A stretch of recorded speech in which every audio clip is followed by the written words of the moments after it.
Hoopala. Got a frog in the throat, got a frog in the throat, got a frog in the throat, got a frog in the throat. Intermix sector, intermix sector, intermix sector, intermix sector, intermix sector, YouTube. Good manners, good manners, good manners, good manners. Fun, fun. English, English, Australia, Australia. Intermix sector, intermix sector. Oop, gee, fuck. Good manners.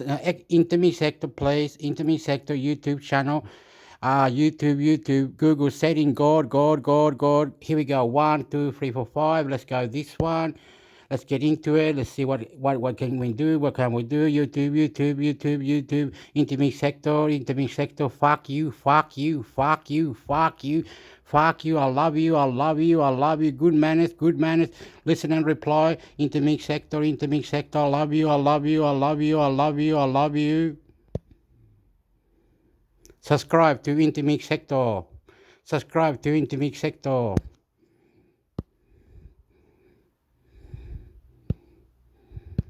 Behind Miracle IA is an army of ghost workers and those speaking out about app and ABC News.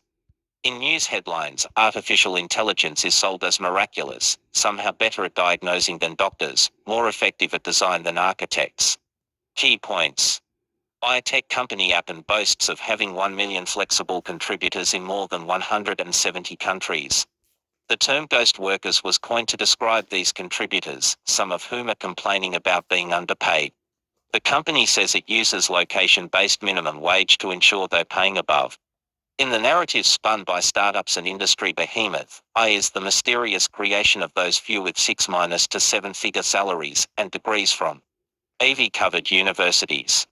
But behind our increasingly smooth experiences online are a vast number of people that label the data that trains these systems, often precariously employed as contractors without sick leave or bargaining power. Sometimes called ghost workers, they may be students in America's Midwest, stay-at-home workers in Canada or, as Mid-Technology Review reported, Venezuelan immigrants in Colombia doing digital piecework. This includes manually tagging photos and video, transcribing audio and categorizing text, so when we use a search engine or speak to a voice assistant, the process feels effortless. This is the flight of hand behind terms, like AI or machine learning, according to Sarah T. Roberts, an associate professor of information studies at UCLA, who has spent time with workers in the Philippines who do content moderation for companies like Facebook. Nothing in any of those terms suggests that there are legions of humans that are needed, she said.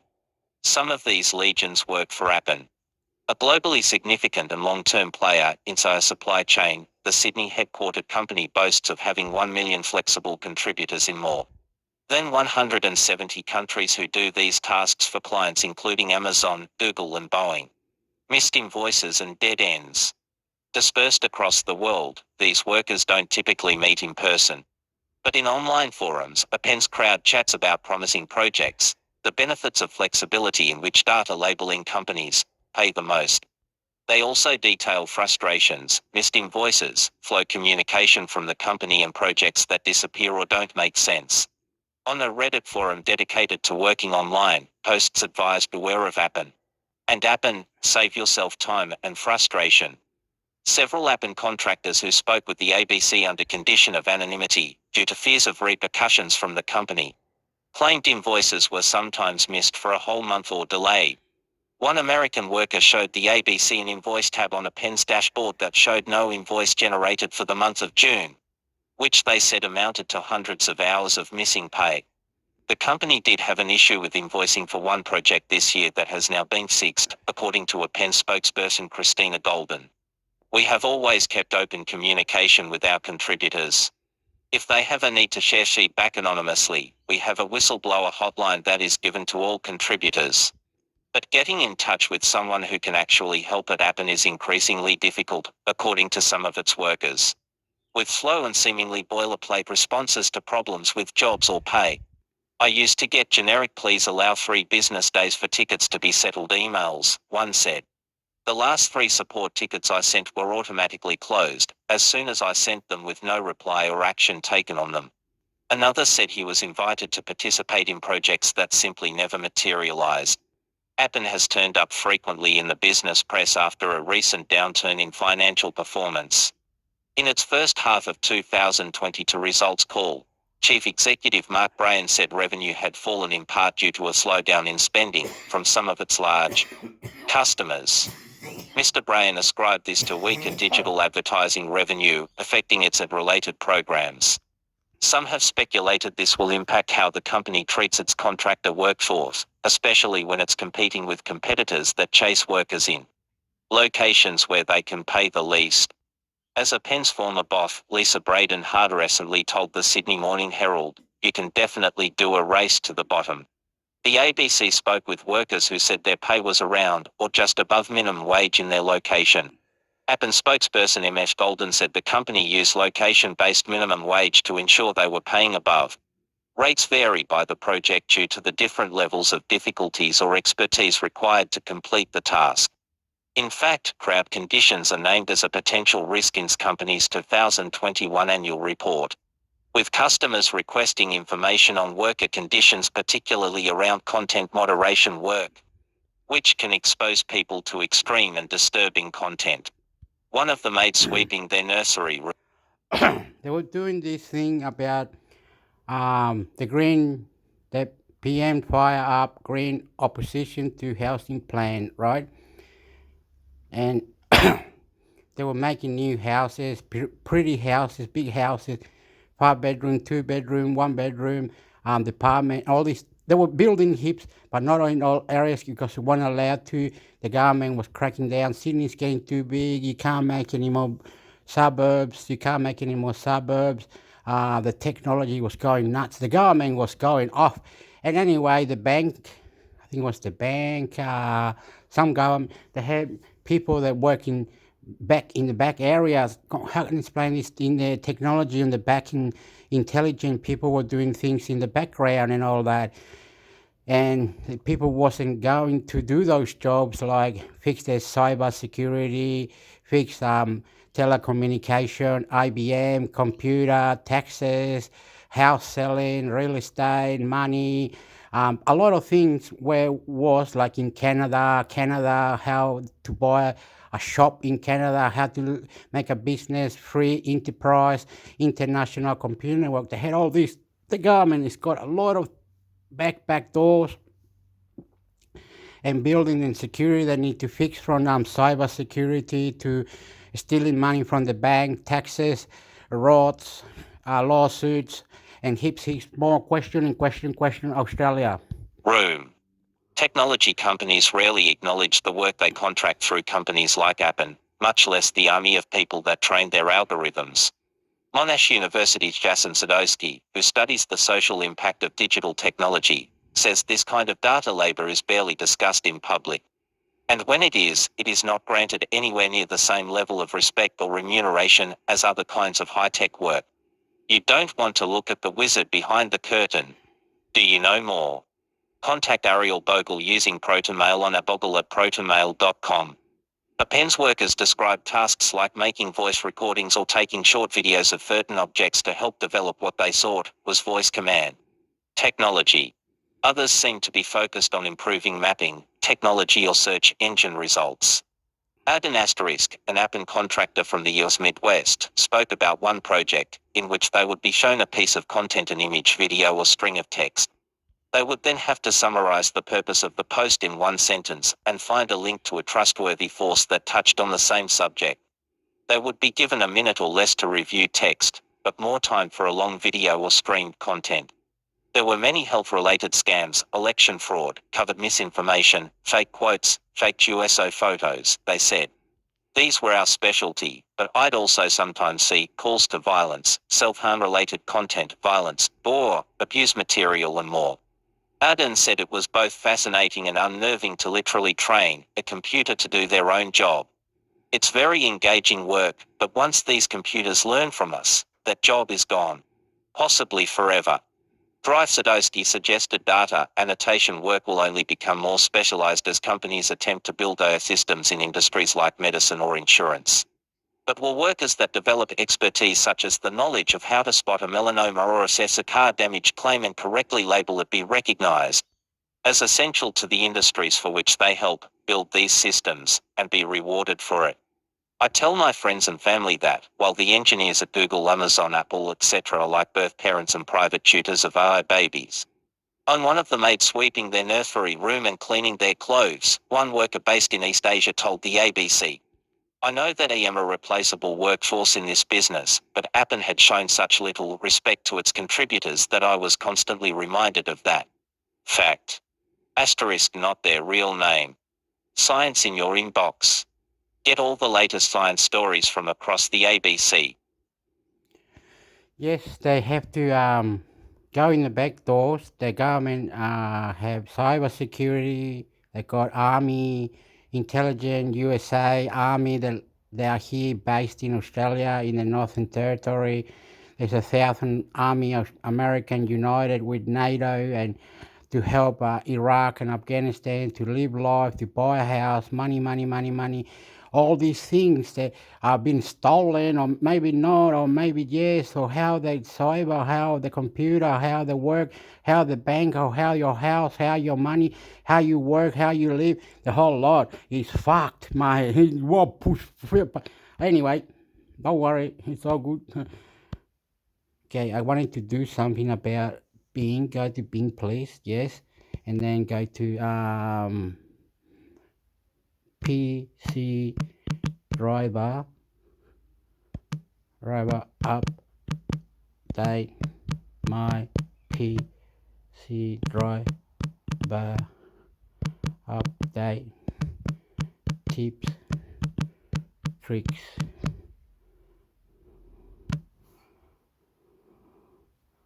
It's doing that again, Hector. Look, it's going that, mate.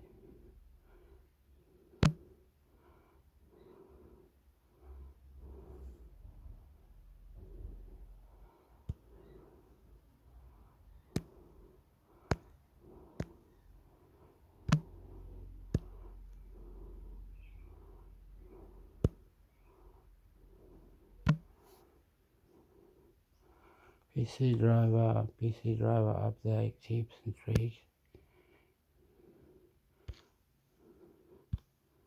What is it? What the fuck? What the fuck? I love you. I love you. I love you. I love you. I love you. I love you. God, God, God. How to update device drivers in Windows Trend Micro Help Center. Last updated, April 19, 2023. Your drivers may need to be updated if you are experiencing compatibility issues or system errors. Performing regular driver updates can help prevent problems with your PC and strengthen your system to prevent cyber criminals from exploiting your device. Here's how to do it. Update drivers using Windows Update recommended. Click the Start, then go to Settings, Update and Security, Windows Update. You can also access it via the shortcut button below. Windows Update. Click Check for updates. Now, click View Optional Updates. Click Driver Updates, then select the drivers you want to update. Click Download and Install. Update drivers with Device Manager. Right-click on Start, then select Device Manager. Select a device category, then right-click the one you like to update. Select Update Driver, then click Search automatically for drivers. If Windows can't find an update, visit the device manufacturer's website and check for available driver updates. Prevent unexpected errors and system crashes on devices. Keep your computer safe, clean, and running at its peak performance. Let Trend Micro Cleaner 1 Pro for Windows automatically check for critical updates for your system and vulnerable apps, fix your registry, and help manage your files and storage space to avoid device issues. How helpful was this article? It wasn't helpful at all. Somewhat helpful. Just okay. It was somewhat helpful. It was helpful. Thank you for your feedback. Feedback entity isn't available at the moment. Try again later.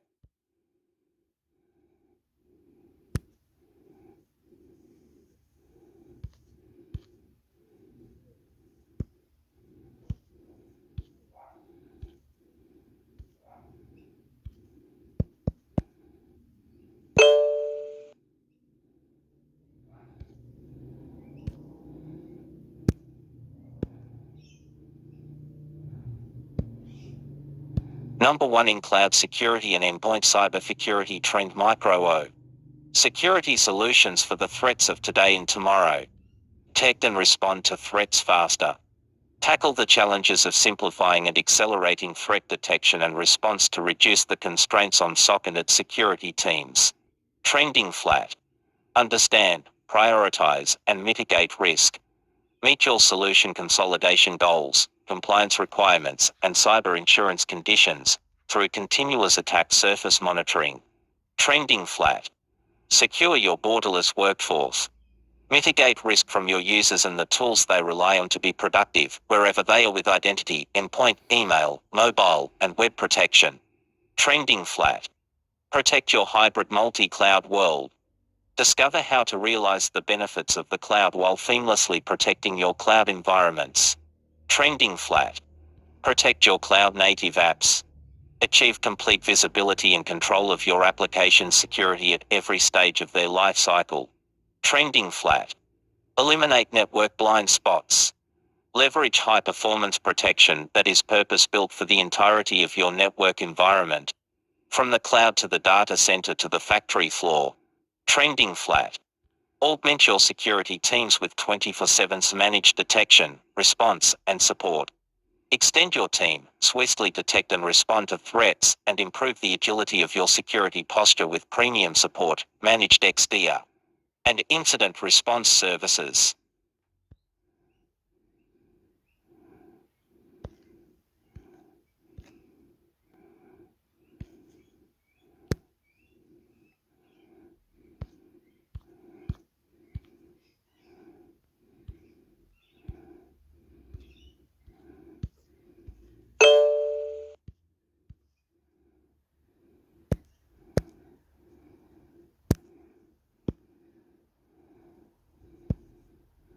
Summit Carbon Solutions Trend Micro. Overview. Summit Carbon Solutions was founded in 2020 with the goal of decarbonizing the biofuel and agriculture industries via carbon capture and sequestration. In developing the largest carbon capture and storage project in the world, the company seeks to lower greenhouse gas emissions. This is achieved by connecting industrial facilities via strategic infrastructure. Over 15 million tons of carbon is collected each year and is stored safely and permanently in the Midwestern United States. To adapt quickly, CEO and CTO Jason Cradett is focused on working with strategic partners like Trend Micro.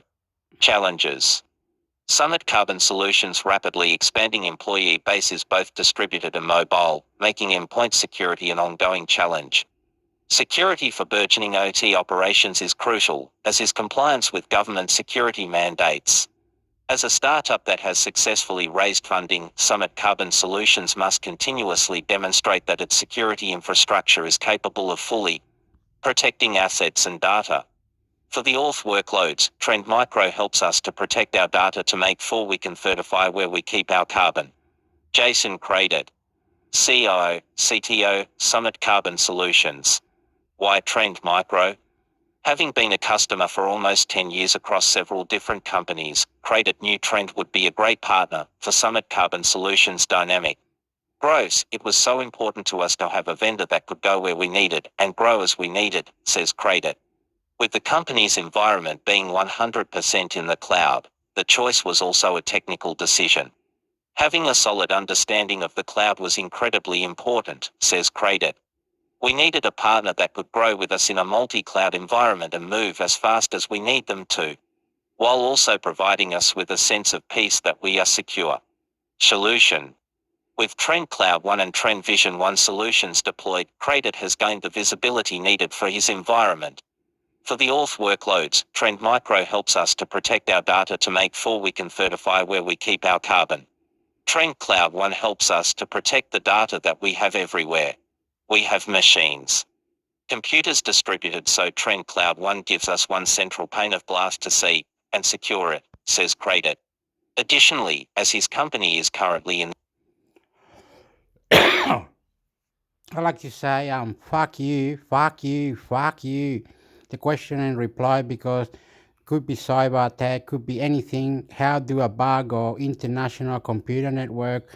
I love you, I love you. Be nice, be good manners, bloody good. YouTube, Google, anything that's cloud, computer, international computer network or international computer network. Question, government, the government.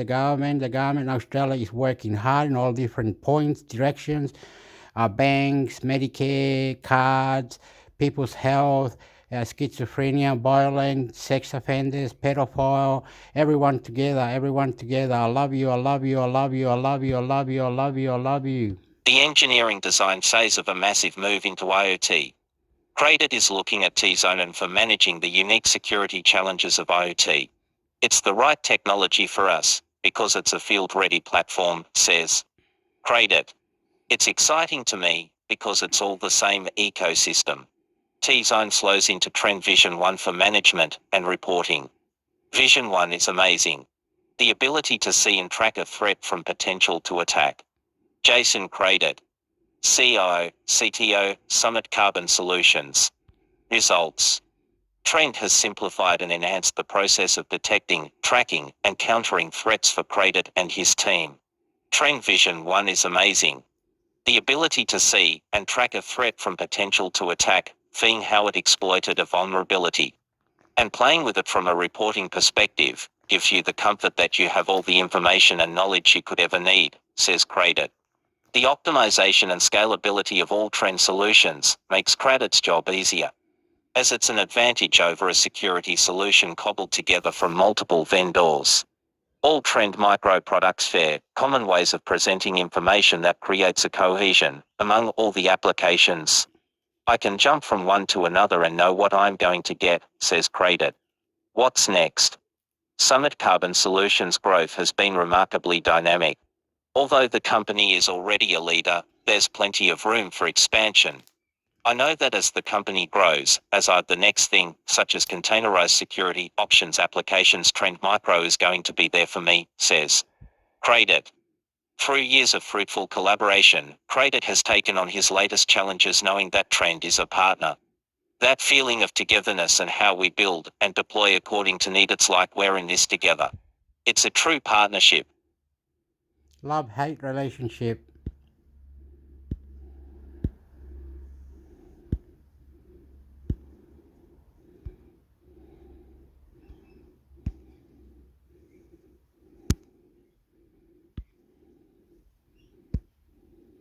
Buggy computer hardware. How to update your drivers in Windows. A driver is a small piece of software that helps your PC communicate with a certain piece of hardware, like your mouse, keyboard, or printer. Every once in a while, though, those drivers may require updates to fix certain issues, introduce new features, or improve performance. In general, you shouldn't need to update your drivers very often. If your hardware is working as intended, it's best to let it be, since new drivers can introduce problems as well as fix them. If, however, you're having issues with a specific piece of hardware, or you know one of your drivers has a security flaw that needs fixing, it might be a good idea to update it. There is one major exception to the if it ain't broke, don't fix it rule: graphics drivers. If you're a gamer and you have a dedicated graphics card from Nvidia or AMD, new drivers are coming out all the time with performance improvements for the latest games. If a game you play gets a performance bump from the latest driver, it's worth updating to take advantage. In most cases, updating a driver is very simple. I don't really recommend using separate driver updater utilities. Instead, you can do it yourself in just a few clicks. Update drivers with Windows Update. By far, the simplest way to update your drivers is through Windows itself. If the device manufacturer sends out a driver update, you should get it through an official Windows Update. Windows 10 users can open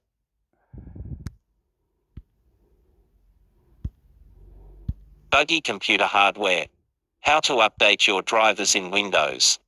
A driver is a small piece of software that helps your PC communicate with a certain piece of hardware, like your mouse, keyboard, or printer. Every once in a while, though, those drivers may require updates to fix certain issues, introduce new features, or improve performance. In general, you shouldn't need to update your drivers very often. If your hardware is working as intended, it's best to let it be, since new drivers can introduce problems as well as fix them. If, however, you're having issues with a specific piece of hardware, or you know one of your drivers has a security flaw that needs fixing, it might be a good idea to update it. There is one major exception to the if it ain't broke, don't fix it rule: graphics drivers. If you're a gamer and you have a dedicated graphics card from Nvidia or AMD, new drivers are coming out all the time with performance improvements for the latest games. If a game you play gets a performance bump from the latest driver, it's worth updating to take advantage. In most cases, updating a driver is very simple. I don't really recommend using separate driver updater utilities. Instead, you can do it yourself in just a few clicks. Update drivers with Windows Update. By far, the simplest way to update your drivers is through Windows itself.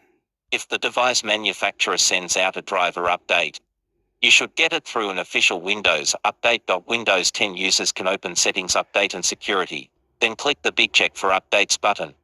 Hit the Install Now button to download any available updates. For those who have upgraded to Windows 11, head to Settings, Windows Update. Click Check for Updates. Then choose Download and Install next to any updates that are available. The screen may also check for updates automatically, or already have an update ready and waiting. Download drivers from the manufacturer. Download page for Logitech Streamcam. In the vast majority of cases, this should be all you need. However, these drivers can often take a long time to get to Windows Update. Sometimes Windows will only distribute a generic version from Microsoft that eschews extra features. For example, generic mouse drivers will allow you to use your mouse, but may not allow you to adjust its spin settings or customize buttons in a fine-grained manner as software from Logitech. Microsoft's generic drivers tend to be very reliable, though, so unless you need those extra features, it's not bad to keep what Microsoft gives you. To download a driver directly from the manufacturer, navigate to the product page for the device in question. Most websites will have a support or downloads page from which to grab the appropriate driver. For example, here's the download page for Logitech Streamcam. Download the installer and install it like you would any other program. Lenovo support website. If you have a laptop, you can often get drivers from the manufacturer's website. They're more guaranteed to work with your hardware, though they may be out of date compared to drivers from the manufacturer of the component in question. If you already have the manufacturer's driver software installed, you may be able to update your drivers from Windows. Open your system tray in the right-hand corner of Windows taskbar, right-click on the icon for the software in question, and open its main settings window. For example, to update the drivers for my Radeon graphics card, I would right-click on the Radeon settings icon and choose Open Radeon Settings. Within the application, there's an Updates tab that can search for and install new updates. In very rare cases, the driver won't come as an installer on the manufacturer's website. Instead, it'll come as a single file you need to install manually through Windows Device Manager. To do this, open the Start menu, type Device Manager, and press Enter. Find your hardware in the list, right-click on it, and choose Update Driver. Then click Browse My Computer for driver software, and navigate to the file you downloaded to install it. Once the driver has been successfully installed, you should have all the latest features and bug fixes. If your drivers came with extra software, you can access it from the System tray or Start menu, just like any other program.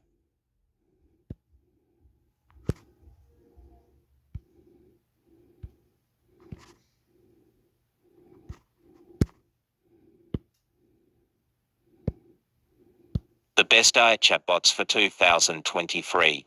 There are many more AI chatbots on the web than just ChatGPT, and knowing their strengths and weaknesses can make a big difference in how you use them. Thanks to billions of dollars in investments, these tools improve and change constantly, bringing more excitement about their potential, along with sometimes frightening ethical issues. Yet, most people still have basic questions about artificial intelligence such as, what is it, and how do I use it? We put the best AI chatbots to the test to cut through the hype and assess what they can really do. Their human-like responses to your questions and prompts, plus their ability to carry on a natural conversation, can help you get information in minutes instead of the hours it might take to sift through individual links in an online search. Chatbots can also do more than that. They can create tables of data, craft a flirty text message, and much more thanks to add-ons like ChatGPT plugins. There's no feeling right now on what AI, and specifically large language models, can do for you. Read on to learn what makes the top 3 generative AI chatbots different from one another and how to choose the best AI chatbot for you. How much does it cost to use an AI chatbot? All the chatbots we tested are free to use. ChatGPT is the only one that has a free version and a paid version called ChatGPT Plus, which costs $20 per month. Other AI chatbots not reviewed here charge a range of prices. There isn't much consistency in this market yet. For example, another popular AI tool called Jasper costs $49 per month for individuals and $125 per month for teams. Perplexity charges $20 per month. Hugging Cat by Hugging Face is free. What's the difference between a chatbot and a large language model? Chatbot is an umbrella term that large language models fall under. It can apply to a customer service answer bot with limited canned responses, as well as a more sophisticated tool like ChatGPT. We specifically test chatbots that use a form of AI called large language models. They use vast quantities of data to learn patterns in the information and predict user intent based on questions or prompts. No answers are canned or predetermined. They are uniquely generated for each conversation between human and machine, during which the model remembers recent exchanges and builds on the information in a natural, human-like way. How to choose the best AI chatbot. To test AI chatbots, we ask each one the same series of questions and compare their answers, looking at accuracy, lengths, complexity, and consistency over time. We also look at the core features each chatbot offers, such as whether they can create tables of data, provide citations, accurately summarize information, and so forth, because it dictates what you can use them for. However, our technology is rapidly evolving and what it can do may change in a single day. We account for these differences and note the things that change over time as appropriate. There are pitfalls to this approach that are worth bearing in mind. For one, it's impossible to fully vet the scope of an AI chatbot solution. One person may have a niche use case related to their work, while another person may have zero use for that particular functionality. It would require an army of experts in every field to fully evaluate these tools, and even then the tools change constantly. Not even their creators are quite sure yet what they're capable of. That said, there are some clear differences we notice in testing. After spending significant time with each one, you will likely form your own opinion on which are the best AI chatbots, just as we have. For more, visit your AI Content Hub.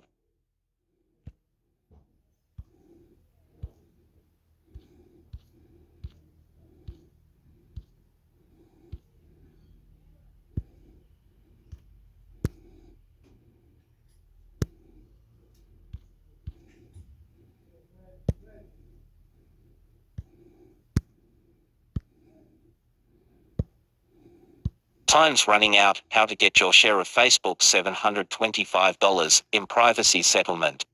Meta probably owes you money. Anyone who used Facebook between May 24, 2007 and December 22, 2022, which is a majority of the world's population, is a candidate for free funds. After years of fighting a class action suit that accused Facebook and later its parent company of sharing user data with third parties, Meta agreed in December to settle the case for $725 million. A judge tentatively approved that deal in April, when we learned more details on how to cash in. Some class members have filed objections, Reuters reports, but if you want a piece of whatever Meta ends up having to pay, you need to make that known. Users must submit an eligible claim to collect any funds. It's unclear how much the payout will be, but it's estimated around $35 per person. Request your share of it online by 11:09 p.m. PT on Friday, August 25, 2023. Forms may also be requested by phone and flash or printed and mailed to the settlement administrator. Eligibility is limited. You must, for instance, have lived in the US between May 24, 2007 and December 22, 2022. As a UK resident, I can't cash in. Those who deleted their Facebook account since the end of 2022 but want some cash need to provide the date range they were a Facebook user. Each settlement class member may file only one claim. Funds will be distributed via your choice of a prepaid MasterCard, PayPal, Venmo, Zelle, or direct deposit. A final approval hearing is scheduled for September 7th to consider whether to even approve the settlement, in which case there may be appeals that could delay the payment schedule. The window to request to opt out and retain your right to separately sue Meta about this case closed on July 26. Do nothing and you surrender your right to start a lawsuit, continue a lawsuit, or join any other lawsuit against Meta and will not receive a payment from this settlement.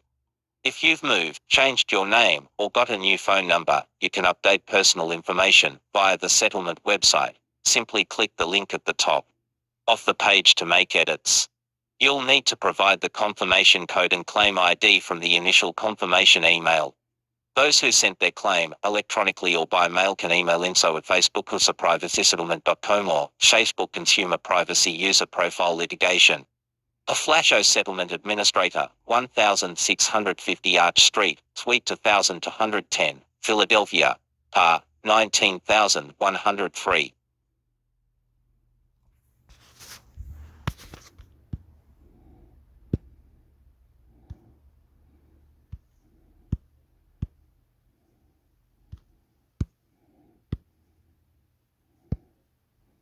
Shulk is a chicken. Musk Zuckerberg cage shite dissolves amid name calling.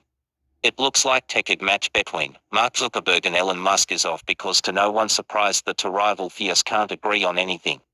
On Sunday, Zuckerberg called out Musk for essentially jerking him around and trying to delay the side. According to him, Musk first wants to hold a practice match at a fighting cage at Zuckerberg's home before staging the official public bout.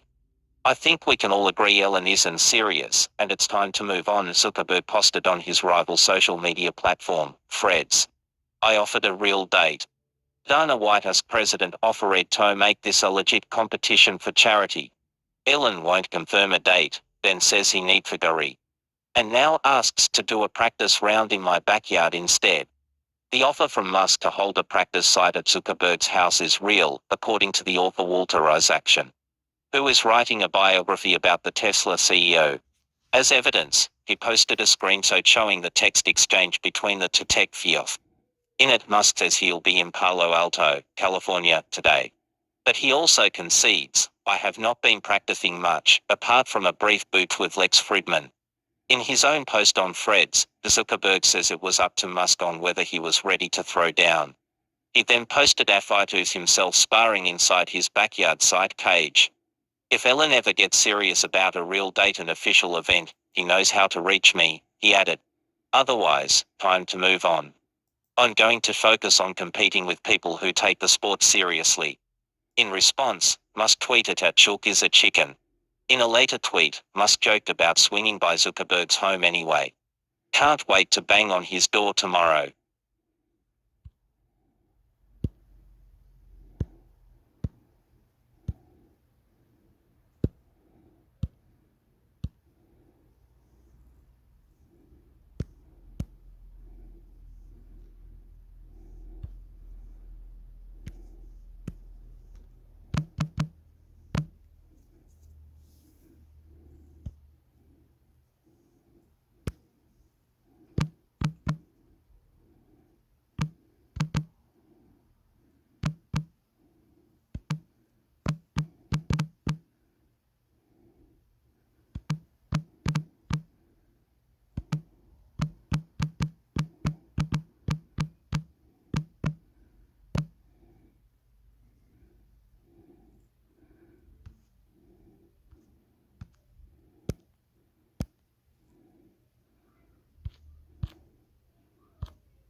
"11 Tips to Troubleshoot Internet Connection Problems Win 10-Minute Tool." Internet connection problems can be frustrating.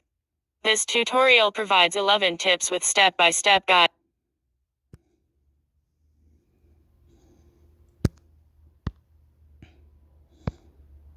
Minitool Software Best Partition Manager and Data Recovery Software, North America, Canada, Unit 170-422, Richards Street, Vancouver, British Columbia, V6B2Z4, Asia, Hong Kong, Suite 828/F, Ocean Center, Harbor City, 5 Canton Road, Tsim Sha Tsui, Kowloon. Copyright signed 2000.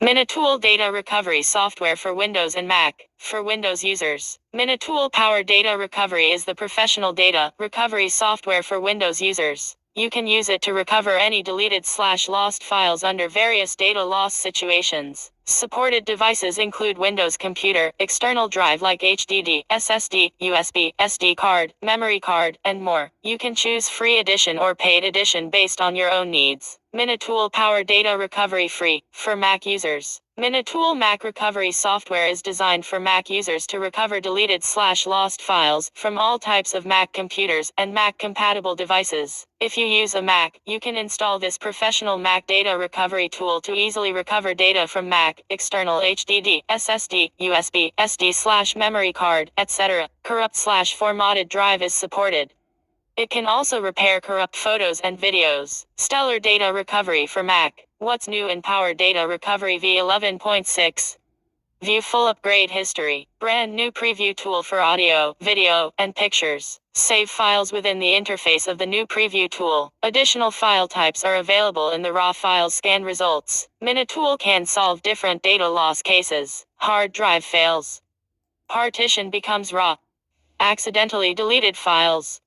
We recover them all. Raw partition. Recover files from inaccessible/raw partition or disk. Virus attack. Recover files after virus attack easily and quickly. Hard drive failure. Recover files from dead or corrupted hard drive. OS crash. Recover files from crashed Windows operating system. Recover data from dead PC, etc. Formatted. Recover files from a formatted partition, drive, USB, and other storage devices. Partition loss. Recover files from accidentally deleted partition or from lost partition after reinstalling Windows. Other cases. Recover files after unexpected power failure. Recover files from CD/DVD disk, etc. Editors reviews. Minitool Power Data Recovery helped me recover almost 60 gigabytes important data, including my family photos, in 2.5 hours easily and effectively.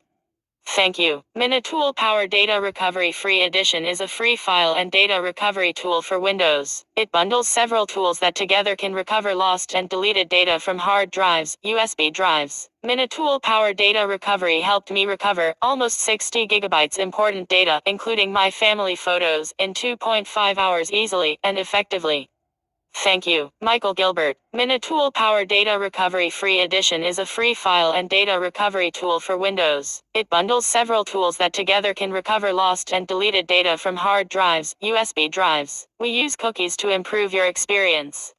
By continuing, you acknowledge that you have read and understand our cookie policy. Accept.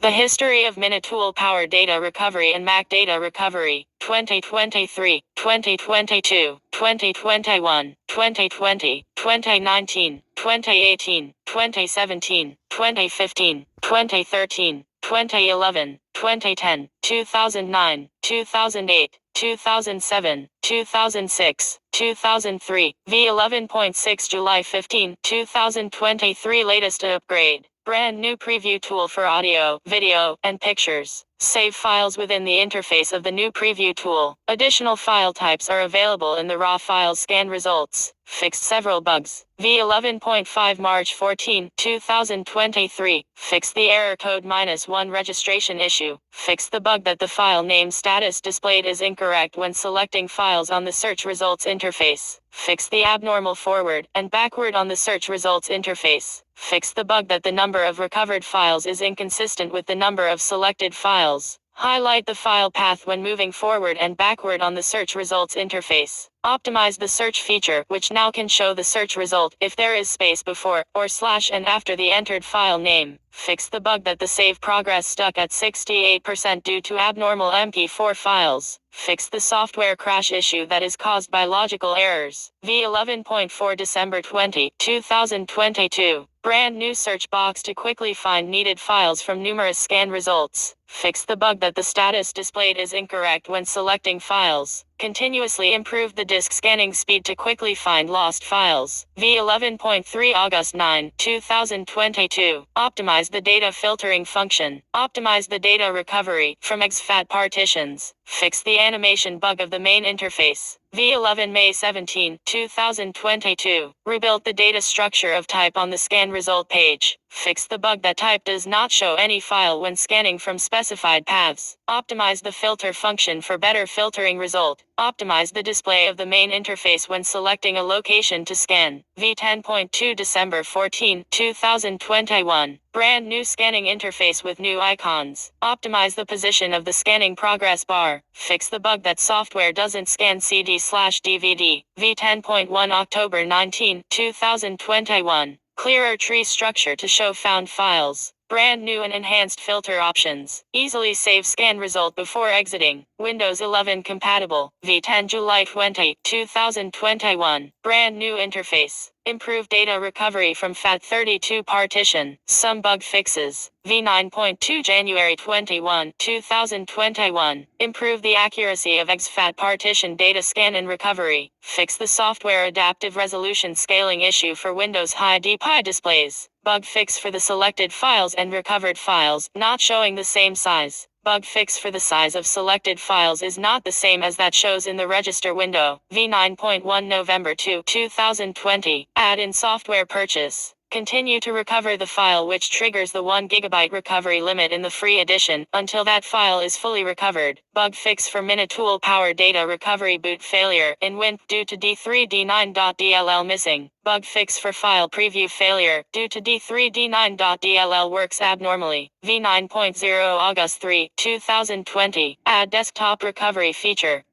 Specify desktop to scan and recover files. Add recycle bin recovery feature. Specify recycle bin to scan and recover data. Add specific folder scan feature.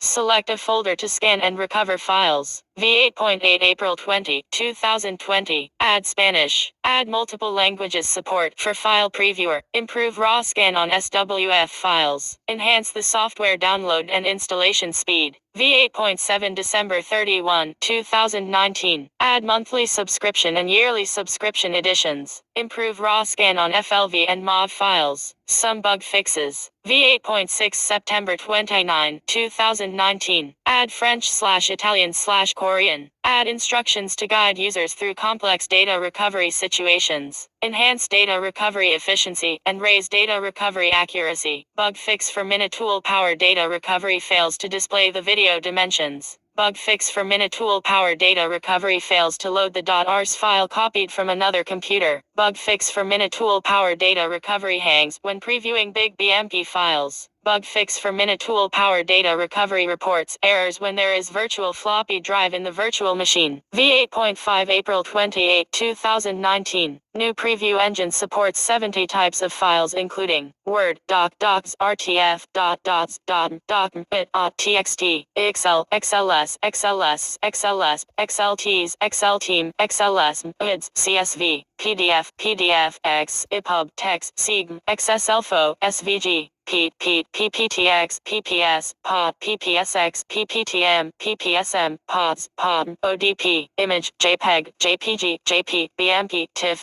GIF, PNG, EMF, WMF, Web, Task, MPP, Diagram, VDW, VSD, VSS, VStreet. Note 1. CAD, DWG, DXF, DWF, IF, STL, XML, XML, Web, HTML, HTML, MHTML, MHT, XHTML, Email, MSG, PST, OFT, EML, PSD, PSD, EPS, PS, EPS. Bug fix for free edition shows files recovered in total exceeds 1 GB. Bug fix for free edition shows negative values in free quota left. Bug fix for free edition is unable to recover files that will not break the 1 GB limit. Bug fix for unit display does not meet specifications and standards. Bug fix for time format display is not unified. Bug fix for allowing software uninstallation during the recovery process, which further leads to data loss. V8.1 August 15, 2018. Fixed some bugs. Support Japanese and German languages. Added show lost files feature. Improved data recovery engine. Enhanced data recovery result. V8.0 May 02, 2018. Brand new interface. Improved data recovery engine. Preview and save files while scanning. Enhanced data recovery result. Improved deleted file recovery for Windows 10, especially for files larger than 4 GB. V7.5 September 29, 2017. Snap in Win Bootable Builder. V7 June 07, 2015. New user interface main features are listed on the main interface clearly with dynamic icon. New scanner, speed faster by using the new technology of scanner. The efficiency in scanning a large database is increased 50%. Spend less time to recover more files. Windows 8.1/10 support Minitool data recovery tool works on all Windows versions since Windows 95 up to Windows 10 32-bit and 64-bit.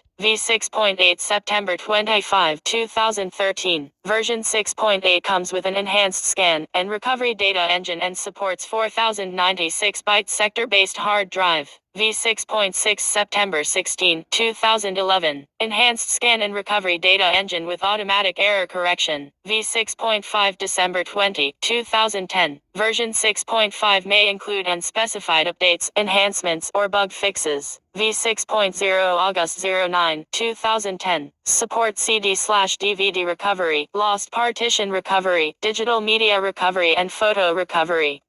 All-in-one data recovery software. V4.6.5 July 06, 2009. Version 4.6.5 supports Windows 98/me/2000/2003/Vista/2008, Windows 7 and all the 64-bit Windows OS. V4.6.0 January 27, 2009. Version 4.6.0 enhanced the recovery ability for iPod and iPhone. V4.5.3 September 10, 2008. Version 4.5.3 *mdb, SQL Server *mdf are supported by DeepScan. V4.5.2 March 24, 2008. Version 4.5.2 improves bad sector handling ability and the speed of virtual file tree building process. V4.1.2 March 06, 2008. Version 4.1.2 is a bug fixing release. V4.1.1 February 19, 2008. Version 4.1.1 is a bug fixing release. V3.0 January 17, 2007. Version 3.1 is a bug fixing release. V2.0 August 16, 2006. Windows 98/me/nt/2000/server 2003. Second hard disk is recommended for recovery. V1.0 2003. This tool is designed to recover lost data. We use cookies to improve your experience. By continuing, you acknowledge that you have read and understand our cookie policy. Accept. So this is called mini tools. Mini tools, mini tools, mini tools, something. Mini tool, com.rc.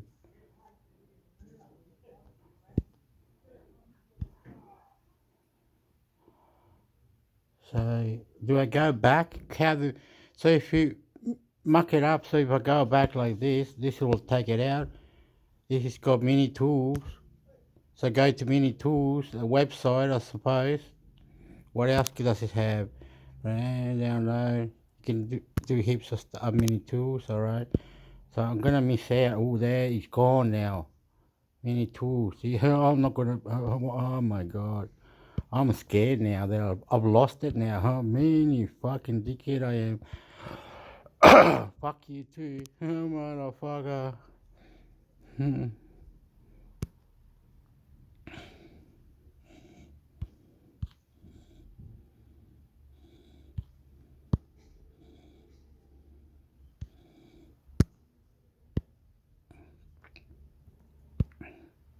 How to fix common issues with Wi-Fi in Windows 11. To fix common issues with your Wi-Fi in Windows 11, there are some quick and easy tricks you can use. Key talkways. Wi-Fi issues in Windows 11 can usually be resolved by resetting your Wi-Fi. To do so, follow this path: Settings, Network and Internet, Advanced Network Settings, Network Reset. Interference from nearby devices like microwave ovens and cordless phones can also cause Wi-Fi problems. Keep your router away from such devices to avoid interference. Restarting your router and PC, as well as updating your Wi-Fi adapter drivers, are effective troubleshooting methods to fix Wi-Fi connectivity issues. Video of the day. The 7 best Pixel 7 Pro camera tips and tricks. Here are our 7 plus of the best camera tips and tricks for the Pixel 7 Pro. These days, everyone needs the internet, so Wi-Fi going down can be a source of panic. Never fear, however, as there are many tried and tested methods of getting back online. The most common issues with your Wi-Fi in Windows 11 also have common solutions. What to do when your Windows 11 Wi-Fi isn't working. If you notice that your computer isn't connected to the internet, even when it should be, it could be the result of a few problems. Sometimes, the internet in your area may just be down due to your internet service provider ISP experiencing outages. Other times, it can be an issue with your PC or router. While the former situation can't really be fixed on your end, the latter issues can be addressed directly. On top of that, there may be even more niche problems that are outside your control, which adds to the confusion of diagnosing and troubleshooting. A common concern that can pop up is interference. This is when there are devices nearby that are screwing around with your Wi-Fi signal. Some household electronics like microwave ovens work by using the same frequency range as certain Wi-Fi networks, though that's not the only object that can cause problems. There are Bluetooth devices and cordless phones that can hinder your Wi-Fi performance. Make sure your Wi-Fi router is as far away as possible from such devices. To avoid this issue, a microwave oven can only be so smart. There could also be physical problems plaguing you. For example, one of your Wi-Fi router's cables may be damaged. Before you start running a series of diagnostics, check your router and its cables to make sure everything is in working condition. If you find a frayed cable or visible damage to your router, you may need to buy replacement parts or an entirely new router. Alternatively, you can pick up some mesh routers to eliminate Wi-Fi dead spots in your home. Once you've checked for the above-mentioned major malfunctions, it's time to take action. One of the best, if not the best, methods of sorting out Wi-Fi issues quickly and easily is to reset your Wi-Fi network settings. How to reset your Wi-Fi on Windows 11. Start by opening Settings. Then, click Network and Internet followed by Advanced Network Settings from the right side menu. Once you've done that, click Network Reset on the right. At this point, click Reset Now. Finally, click Yes to confirm your decision. After following the above steps, you can close the settings window and restart your computer. When you turn it back on, you'll have to reconnect to your preferred network. Most of the time, this sorts out whatever minor issues you're having. Why your Wi-Fi keeps disconnecting. There are tons of reasons why your Wi-Fi keeps disconnecting: physical router damage, power blips on the electrical grid, ISP outages, poor signal strength, and a slow internet plan.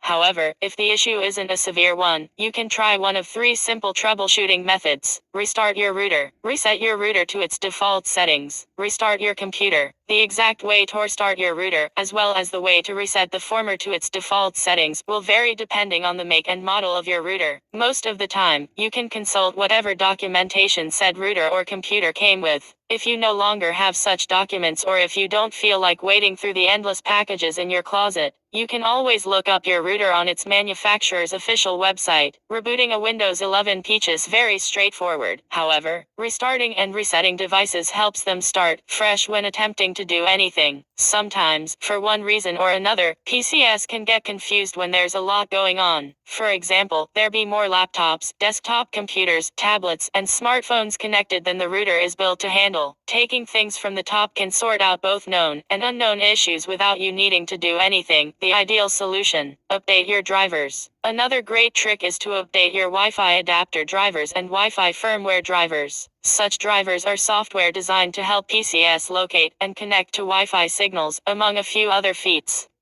To do so, open the device manager on your PC. Next, scroll down to where you see firmware and network adapters. Click them respectively to show what's nested in these categories. Then, click whatever you want to update. Afterward, hover over the black icon that has a green arrow next to it. This is the Update Device Driver button. Click it to update whatever you desire. With any luck, this will sort out the issue you're having. What to do when your Wi-Fi disappears. Before you call your network provider in utter outrage, I was right in the middle of downloading the latest Minecraft update. Gosh darn it. We recommend that you take a look at the available networks in your area. Despite your router likely being closer to your PC than those of your neighbors, sometimes it won't show up first in the list of nearby networks. Start your search by clicking the Wi-Fi symbol on the right of your taskbar. Then, click the blue box with the simple white arrow labeled Manage Wi-Fi Connections. When you do, a list of the available networks appears. Give it a moment, as it takes time for all of them to load into this mini menu. It shouldn't take any longer than 10 to 15 seconds at most. Now scroll through them and see if you can spot your desired signal. If your Wi-Fi router is set up correctly and is in working order, you'll find your network here. If you don't see it, try updating your drivers as we mentioned before. Doing so can help your computer find your network signal again. The reliable restart method goes a long way. It can be applied to more than Wi-Fi issues. Pretty much anything that can be turned on and off benefits from a restart once in a while. This includes increasing the performance of your smartphone and even troubleshooting problems with media streaming devices such as Google Chromecast. While it can feel like a drag to stop what you're doing to restart your laptop, what else are you going to do? Read a book? Oh, right? You kind of need the internet for that as well.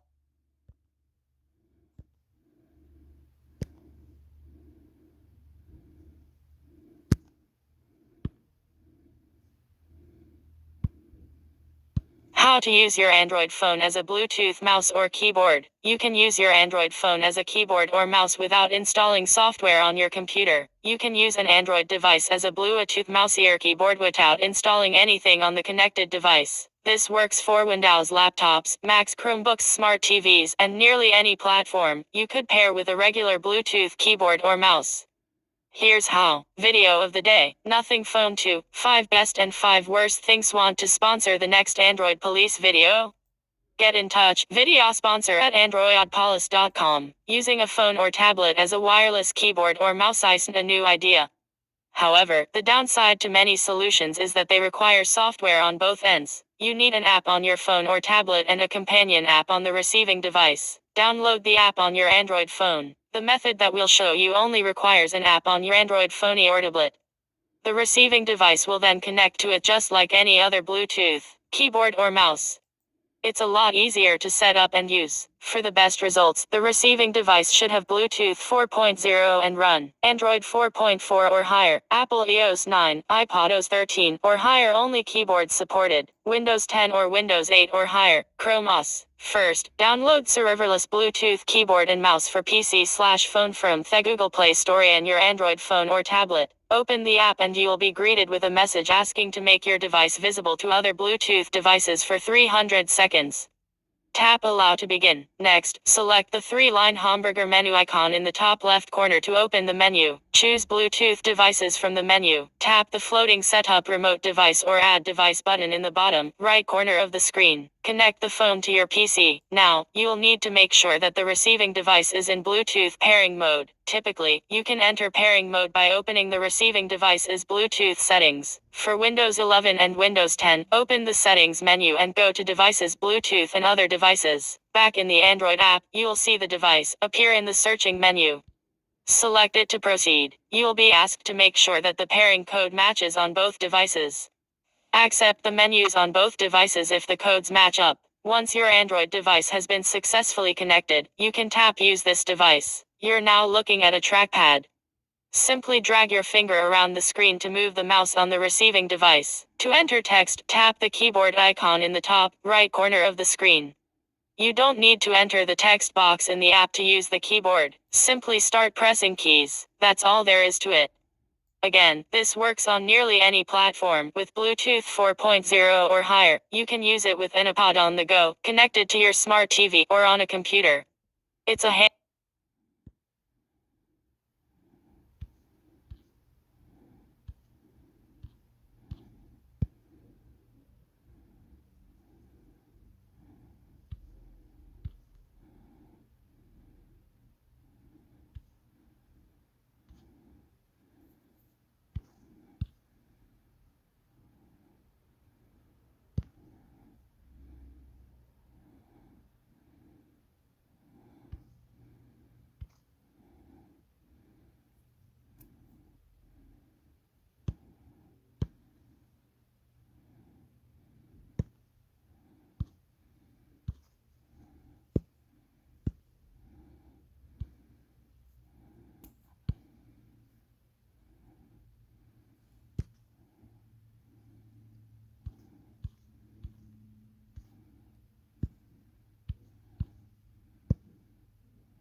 How to check what graphics card GPU is in your PC. Key takeaways. GPU is the most critical component for playing PC games, and a powerful GPU is necessary for newer games or higher graphical settings. Windows Task Manager, System Information, PowerShell, and DXDiag are built-in tools to check your GPU on Windows. Third-party tools like Winfo64 offer more detailed and real-time information about your GPU, including temperatures and clock speeds. Video of the day. Samsung Galaxy S23 Ultra review 2 weeks later. Watch this in-depth review of the Samsung Galaxy S23 Ultra after 2 weeks of use. Why does your GPU matter? All computers have graphics hardware that handles everything from displaying your desktop and decoding videos to rendering demanding PC games. Most modern PCs have a graphics processing units GPUs, made by Intel, Nvidia, or AMD, but remembering which model you have installed can be difficult. While your computer CPU and RAM are also important, the GPU is usually the most critical component when it comes to playing PC games. If you don't have a powerful enough GPU, you can't play newer PC games, or you may have to play them with lower graphical settings. Some computers have a low power onboard or integrated graphics, while others have powerful dedicated or discrete graphics cards, sometimes called video cards.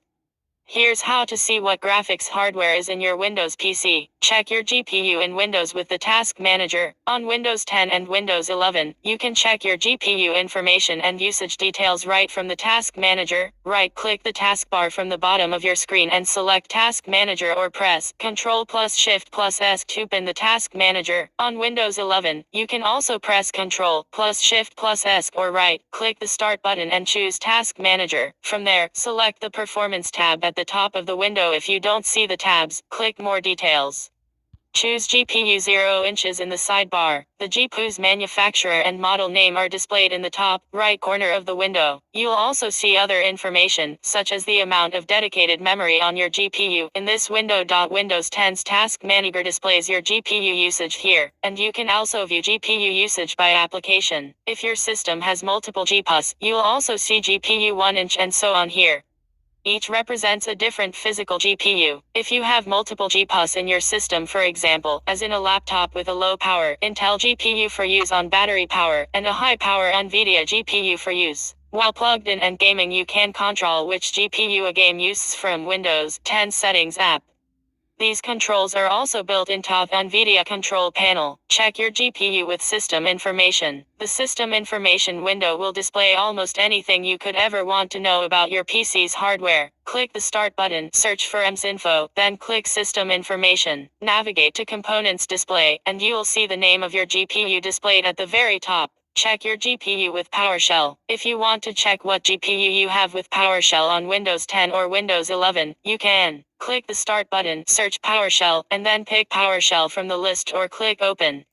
It doesn't need to be run as administrator, but there is no harm in running it as admin either. Type or paste the following command into PowerShell. Get Shim instance Win32 video controller. You'll see a whole bunch of information about your graphics card. The bit we want in this case, the GPU name, is at the very top. Check your GPU with DXDiag. You can also find information about your GPU in Direct's diagnostic tool. DXDiag was particularly useful in older versions of Windows, think Windows 7 or older, but it is present in both Windows 10 and Windows 11. To open it, press Windows+R, type DXDiag into the Run dialog that appears, and press Enter. Click the Display tab and look at the name field in the Device section. Other statistics, such as the amount of video memory RAM built into your GPU, are also listed here. So far, we've only covered ways to check your GPU that are built in Windows utilities. You can use third-party tools, however, and they may actually be superior in some ways. We like Winfo64, but there are plenty of great options out there. Winfo64 is lightweight, portable, which means it doesn't need to be installed, can provide real-time information about your system including temperatures, clock speeds, and more. When you first launch Winfo, you can choose to launch in summary only mode, sensors only, or just click Start to open both. If you pick summary only or just click Start, you will be presented with a wide, dense display with all of your PC hardware specs listed. GPU information is in the upper right corner of the window. If you pick sensors only or click Start, you will see a window pretty similar to the system information page that comes with Windows. Navigate to video adapter your GPU. You will see the model, manufacturer, and other information about your GPU displayed on the right-hand side. If you find that your GPU is not meeting your needs because it is old or underpowered, it is pretty easy to install a new GPU. You just need the graphics card, a small set of screwdrivers, and a bit of patience.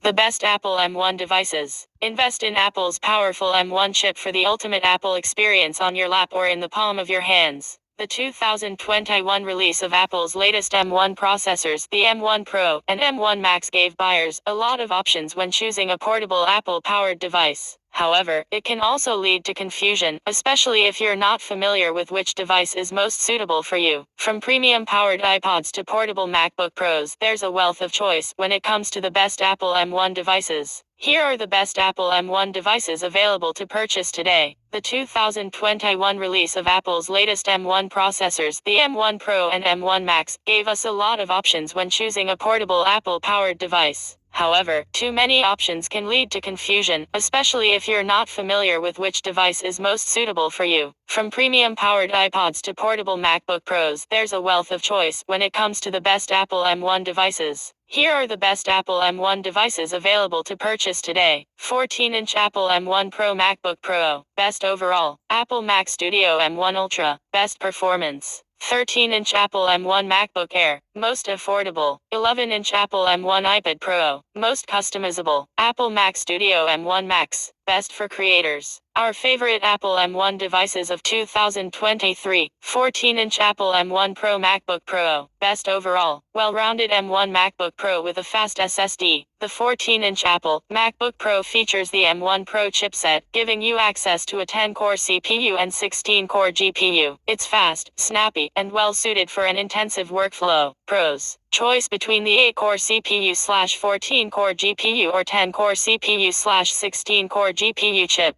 Can support up to 2 external monitors at up to 6K at 60 Hz resolution. Features the MagSafe 3 charging port. Comes with an SDXC card slot, HDMI port, headphone jack, and 3 USB ports. Cons. Only comes with the 67 watts USB power adapter for the 8-core variant. The 14-inch Apple M1 Pro MacBook Pro offers the best price to performance balance around. You have the option between an 8-core CPU and 14-core GPU or the more powerful 10-core CPU and 16-core GPU. This device is best for entry-level professionals who must work around a budget. The higher-spec'd model is also a good choice for those who prioritize portability over power. Nevertheless, the lower variant still punches above its weight when it comes to performance. Both models also come with the Liquid Retina XDR display, giving you 1000 nits of sustained brightness and an astonishing 1,000,001 contrast ratio. This 10-bit display also delivers 1 billion colors, giving you the most accurate color display. Apple Mac Studio M1 Ultra, best performance. Top of their line performance. Whether it's media, editing or GPU-intensive tasks, the Apple Mac Studio M1 Ultra handles both beautifully. It comes fitted with plenty of ports, too, including the latest Thunderbolt 4. Pros. Most powerful M1 device. Choice between 48 or 64 GPU cores. Pick between 64 GB or 128 GB RAM. Relatively small form factor. Cons. Can't be upgraded after purchase. Still need a display and peripherals. If price isn't a problem, and you want the most powerful M1 machine, the Apple Mac Studio M1 Ultra is the end-all be-all. The desktop is rocking the M1 Ultra processor, the pinnacle of the M1 family, featuring so many cores that it makes very intensive software a breeze to use. Here's the rub. The more cores you have access to, the more your PC can process multiple tasks. This is especially handy for editing and rendering software, whether it's video, photo, or 3D modeling. The Apple Mac Studio M1 Ultra isn't short on power, either. You can pick between 48 or a 64-core GPU, along with a choice between 64 or 128 gigabytes of RAM. While it doesn't have a display, there is a silver lining.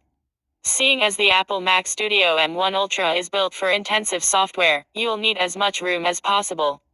Luckily, there are 6 Thunderbolt 4 ports available in addition to HDMI, allowing you to connect several monitors of any size. 13-inch Apple M1 MacBook Air, most affordable, powerful, lightweight, and pint-sized. $750, $999 save $249. Don't let the 13-inch Apple M1 MacBook Air fool you with its small stature.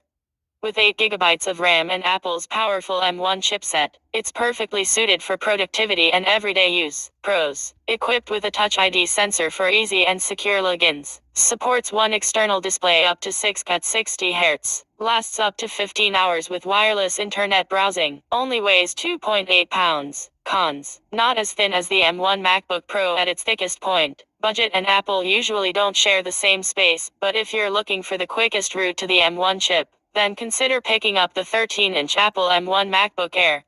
It's a light, thin, powerful, and quite efficient, making it an equally great choice for portability. However, if you plan on working with the most demanding apps, the 512 gigabytes 13-inch Apple M1 MacBook Air is the slightly better option given its 8-core GPU. Still, the 256 gigabytes model's 7-core GPU hardly lags behind, making it the optimal choice if your budget is really tight. Both offer impressive performance without thermal throttling, despite its lack of fans. Not a fan of the screen size?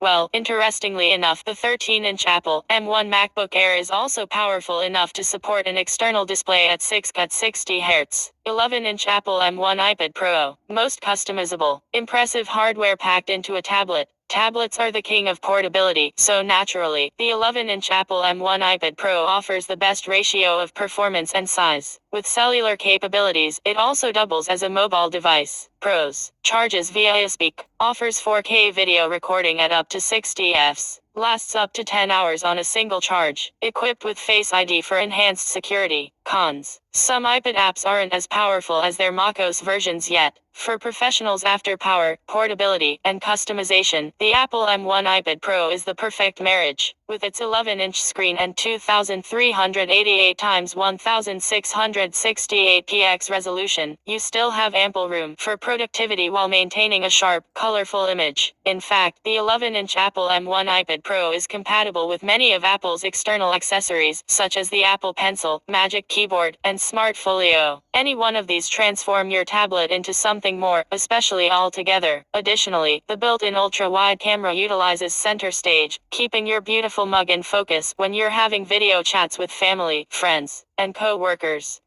You can even do it on the go if you opt for the model with cellular capabilities. Apple Mac Studio M1 Max, best for creators. A dedicated workhorse for editing. With 32 gigabytes of RAM and a 24-core GPU, the Apple Mac Studio M1 Max is a creative's dream. It features multiple Thunderbolt 4 ports for connecting all your external needs. Pros: pairs wonderfully with a color-accurate display. 4 Thunderbolt 4 ports at the back. SD card slot at the front. Excellent cooling. Cons: still need a display and peripherals. Can't upgrade after purchase. What if you plan on dealing with resource-hungry software, something you know that'll push the M1 processor to its limits?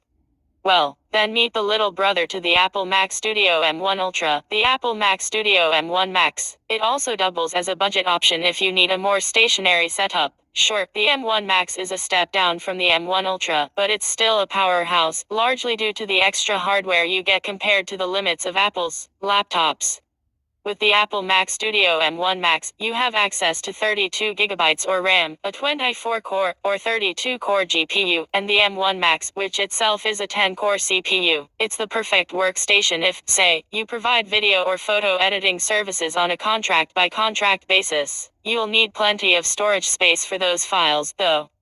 The Apple Mac Studio M1 Max has several options, from 512GB to a massive 8TB SSD. If that's not enough, you can connect external storage devices using any of the 4 Thunderbolt 4 ports at the back. 16-inch Apple M1 Pro MacBook Pro, best for students. The perfect back-to-school laptop. $2,100, $2,699, save $599. Featuring the M1 Pro chipset, the 16-inch Apple M1 Pro MacBook Pro offers superb performance for all school needs. More importantly, you can rely on its 14-hour battery to get you through the day. Pros: supports up to 2 external displays at 6K at 60 Hz. Built-in 1080p FaceTime HD camera for high-quality video calls. Sports a high-fidelity 6-speaker sound system, equipped with promotion technology with refresh rates up to 120 Hz. Cons: pretty heavy at 4.7 pounds. When you must have the largest possible display on your laptop, yet you have no use for the over-the-top computing power of the M1 Max, the 16-inch Apple M1 Pro MacBook Pro will deliver. This laptop comes equipped with a 16-inch Liquid Retina XDR display, which offers an extreme definition range with a 1,000,001 contrast ratio. It also has promotion technology, letting you enjoy refresh rates of up to 120 Hz as needed. Despite having less power than the M1 Max, it still offers a potent 10-core CPU and 16-core GPU via the M1 Pro chip. You also get an astounding 100 Wh LiPo battery, delivering up to 14 hours of wireless internet use on a single charge. For users who are in the market for one of the best M1 devices, the 16-inch Apple M1 Pro MacBook Pro is an absolute beast. You'll be able to enjoy a large display, decent power, and plenty of battery life when working away from a power source. 16-inch Apple M1 Max MacBook Pro, best laptop, the most powerful Apple M1 laptop. $3,199, $3,499, save $300. When you want the power of the M1 Max chipset on their go. The 16-inch Apple M1 Max MacBook Pro is built to handle editing software, from video to photo to complex 3D rendering. Pros: uses the highly efficient MacOS, ultra-thin and quiet build, 1,000,001 contrast ratio, sports a 6-speaker sound system. On the other hand, if you need that maximum power on a large screen, the 16-inch Apple M1 Max MacBook Pro is the way to go. A 10-core CPU and 32-core GPU powers this laptop. It also sports 32GB RAM, expandable up to 64GB, making it an incredibly versatile Mac device. Despite all that power, it's still efficient enough to sustain up to 14 hours of continuous wireless web use. It also comes with a 140 watts MagSafe 3 charger, allowing you to fast charge your device up to 50% in just 30 minutes. The 16-inch Apple M1 Max MacBook Pro features a 6-speaker sound system, a 16.2-inch Liquid Retina XDR display with a 1,000,001 contrast ratio, and a whole lot of other features. Professionals who demand portable power will definitely get it from the M1 Max-powered 16-inch MacBook Pro. Picking the best Apple M1 device for you. The good news is that Apple made it rather easy to decide which device is best for you, given that all possess some form of the M1 chipset, whether it's the base M1, the M1 Pro, M1 Max or the M1 Ultra. What that means for you is that no matter which model you choose, you're always getting powerful hardware. It essentially comes down to what you plan on using for. For that reason, the 14-inch Apple M1 Pro MacBook Pro is the perfect option overall. It's portable, the display is a good size, and it utilizes the M1 Pro. Whether it's personal or work-related, the laptop can fit any mold. Of course, we understand if budget is a concern, in which case you'll have to go back a few generations to the 13-inch Apple M1 MacBook Air. Sure, it's a few years old, but you still gain access to the M1 chipset, along with 8GB of RAM, a sizable display featuring beautiful colors, and a fast SSD. 14-inch Apple M1 Pro MacBook Pro, best overall. Well-rounded M1 MacBook Pro with a fast SSD. The 14-inch Apple MacBook Pro features the M1 Pro chipset, giving you access to a 10-core CPU and 16-core GPU. It's fast, snappy, and well-suited for an intensive workflow. Pros: choice between the 8-core CPU/14-core GPU or 10-core CPU/16-core GPU chip. Can support up to 2 external monitors at up 6K at 60 Hz resolution. Features the MagSafe 3 charging port. Comes with an SDXC card slot, HDMI port, headphone jack, and 3 USB ports. Cons: only comes with the 67 watts USB power adapter for the 8-core variant.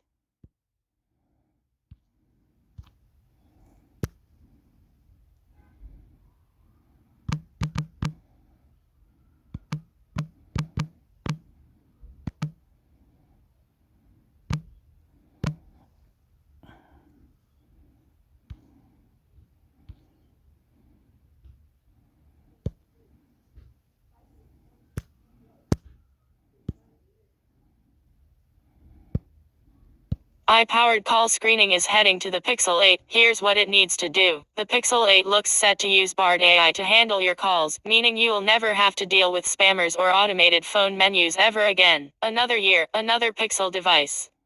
That's what history tells us, anyway.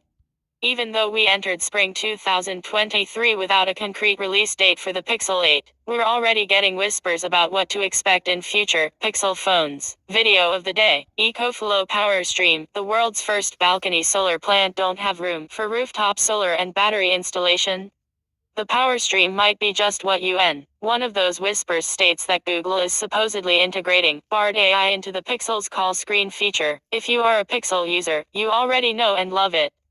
Supercharging call screen with Bard AI could make the feature even more useful beyond merely screening your calls.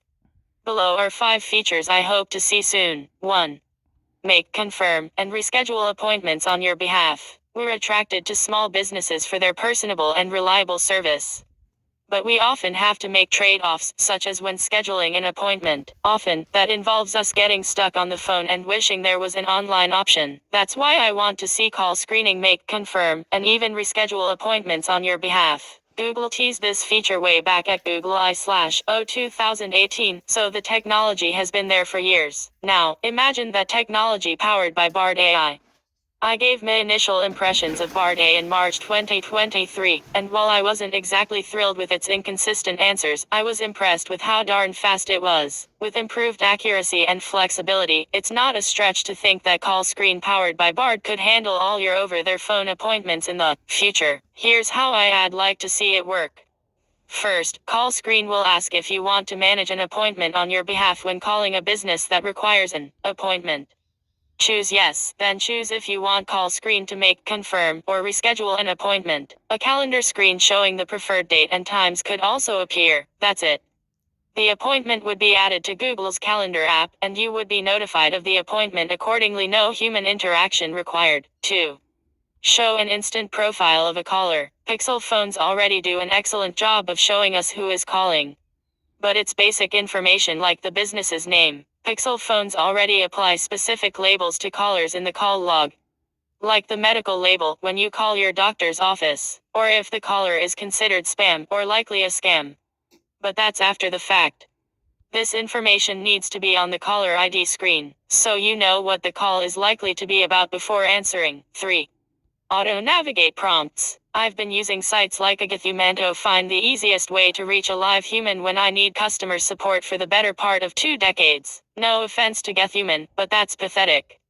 In an age where artificial intelligence is looming over us like an unpredictable rain cloud, there must be a better way to avoid those painful prompts when you need a little help. Speaking of painful prompts, let's assume you need to call the United States Postal Service to file a claim on a lost package. Instead of watching paint dry on a wall as you listen to one exhausting prompt after another, Bard could do it for you via the Direct My Call screen. All you need to do is tell Bard why you're calling, and the AI would auto-navigate through the proper prompts. It's already possible to navigate a phone system's prompts via Direct My Call alone.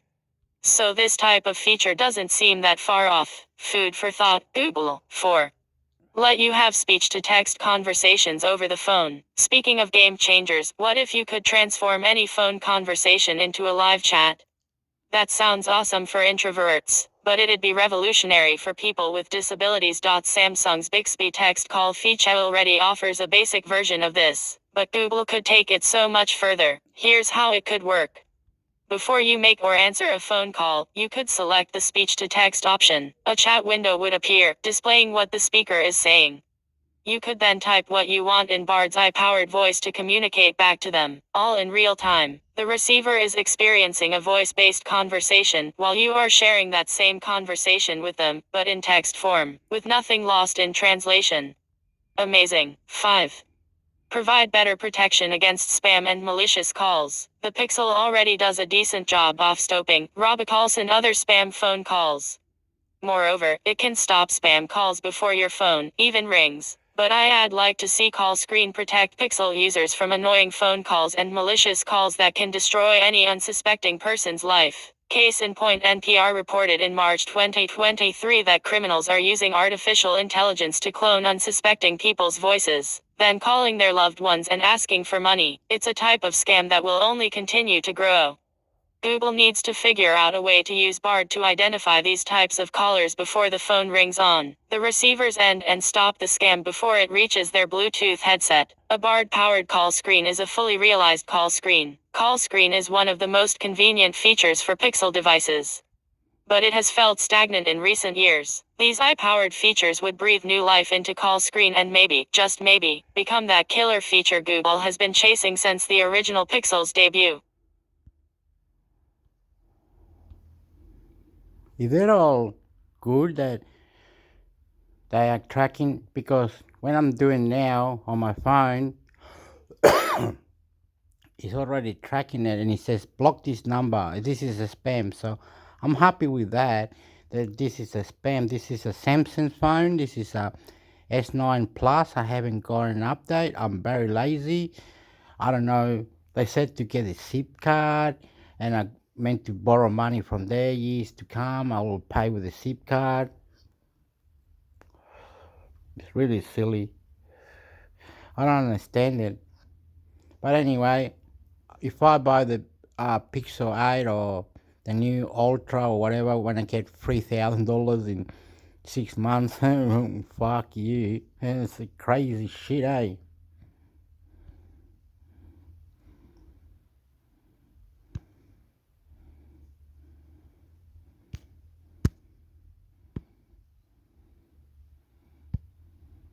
Our first impressions of Bard, Google's generative AI. Google's own generative AI bot is available to the public in beta, looking to compete with OpenAI's ChatGPT. Here are our first impressions of Bard. Ready or not, like it or not, the AI race has begun. It has already led to unlikely alliances, such as OpenAI and Microsoft, but it's also forcing some of the biggest players in big tech to showcase their own AI projects. Video of the day. Starforge Voyager creator. Is this custom gaming PC brand worth checking out? A formidable gaming/streaming PC crafted by a new and streamer-backed company, eager to make waves. Such is the case with Google at the tail end of March 2023, when Google unveiled Bard. It was first shown to Pixel superfans and is now open to... Oh, yeah. New gaming companies and other gaming sales and other gaming money makers, multimillionaire gaming clouds, gaming this, gaming that are helping the games, that are helping everything, the whole world for the gaming, like Twitch, YouTube, other website or crypto, setting, fulfillment, power, technology, international computer network. For it. Now that we've looked beyond the veneer, we have some thoughts on Google's newest, ambitious projects. Let's look at our first impressions. What is Google Bard? Bard is a generative AI designed to create text from naturally written queries. Under the hood, Bard uses Google's own large language model, Lambda language model for dialogue applications. It's built upon Google's Transformer, a neural network architecture first announced in August 2017 that was, at the time, intriguing.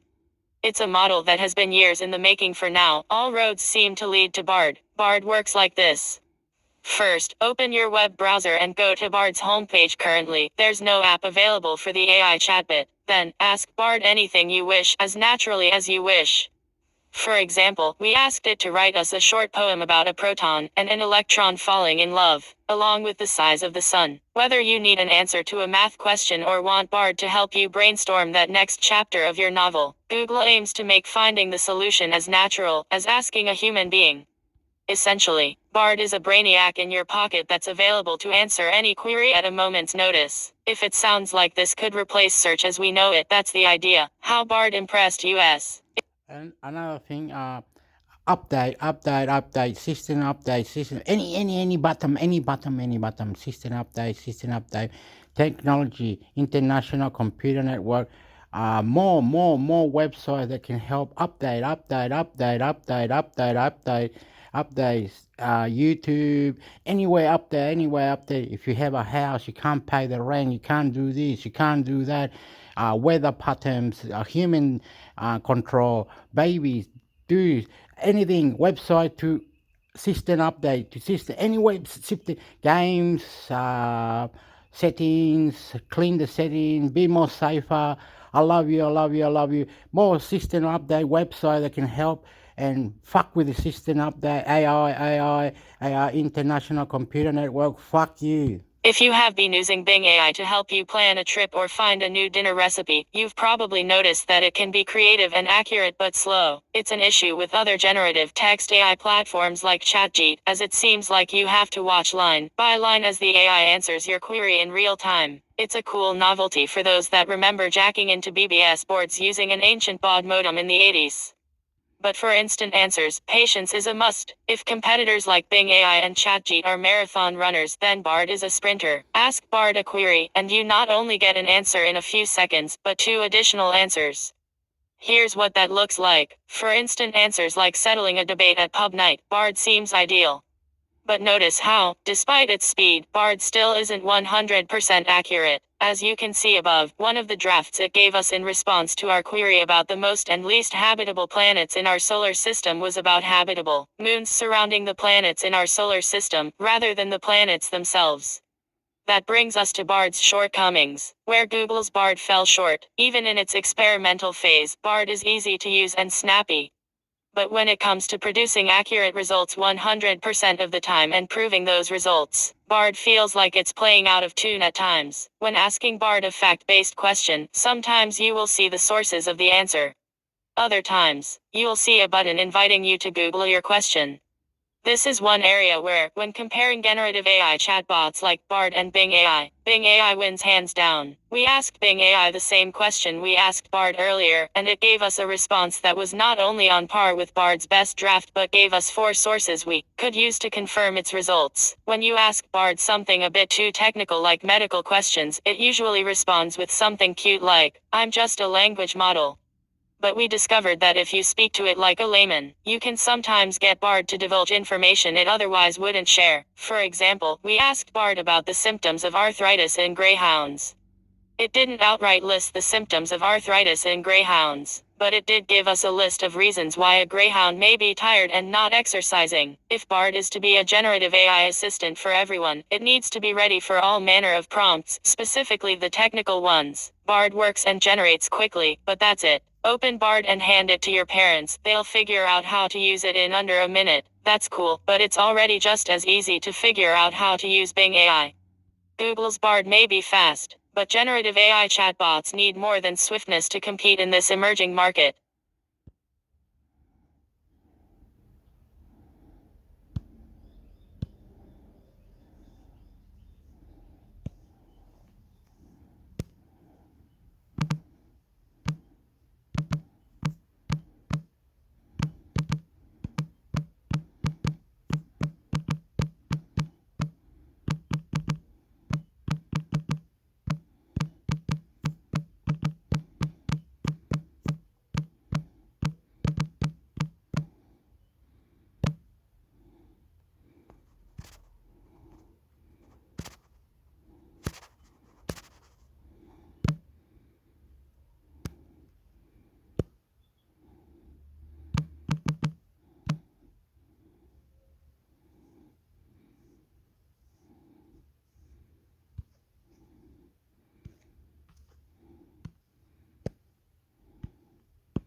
The best AI apps to try now. WSJ. Copyright signed 2023 Dow Jones and Company, Inc. All rights reserved. This copy is for your personal, non-commercial use only.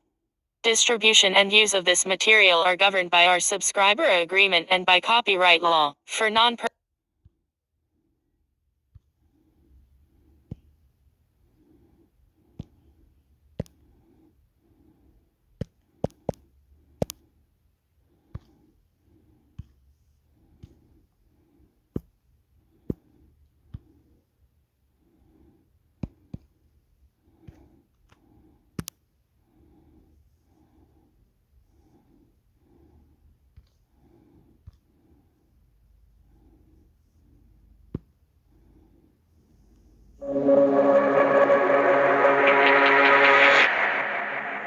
When Javier Barberi woke up on Tuesday, August 8th, things weren't exactly normal.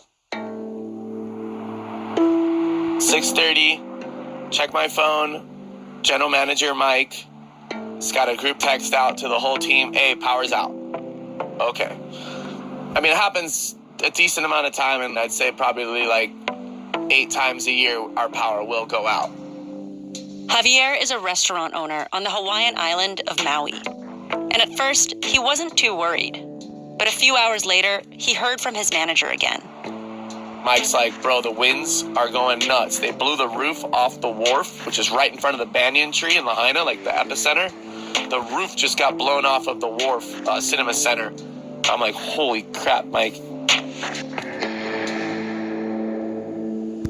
The winds were bad enough, but Javier didn't know that those winds were also spreading wildfires. Fires.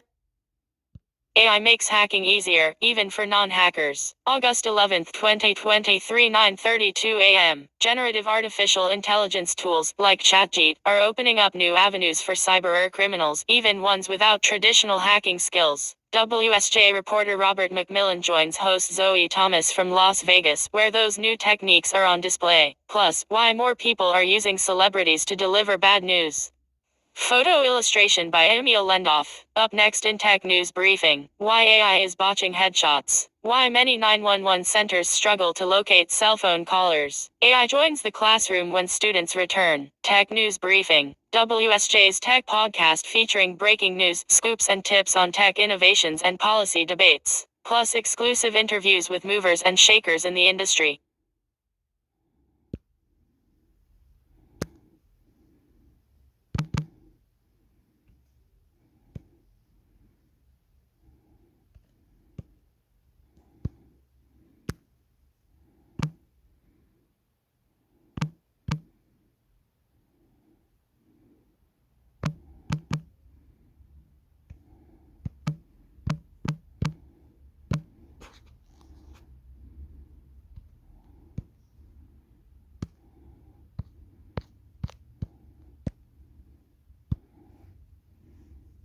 This episode is brought to you by Quiz. Intelligence has implications for the workforce, foreign policy, national security, education. The list goes on. And that's one reason why creating policy around it is tricky. President Biden, though, wants to get rules in place. Our White House reporter, Sabrina Siddiqui, is going to join us to explain what steps his administration is taking. Plus, the argument for why we should all be leaving, more voicemails.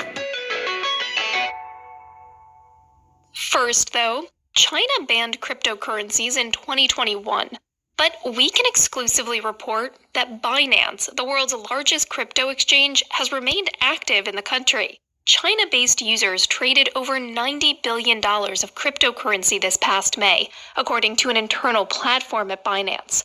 Our finance reporter, Patricia Kausman, says that makes China Binance's biggest market. Trading is supposedly all fully banned in China. But what we found based on the documents and people we spoke with is that there are workarounds. So, for example, one thing Chinese users may do is use VPNs, which is that application that masks their location. So they can sign up on the exchange. China is fully aware. We don't know the extent of the awareness in terms of if they know exactly how much is being traded, but there are law enforcement agents in China that actually work with Binance when they try to detect potential criminal activity among the users. So it shows like China is aware that this trading exists, and it's important to notice also that Binance is not the only one. There are other cryptocurrency exchanges that have a pretty healthy business in China.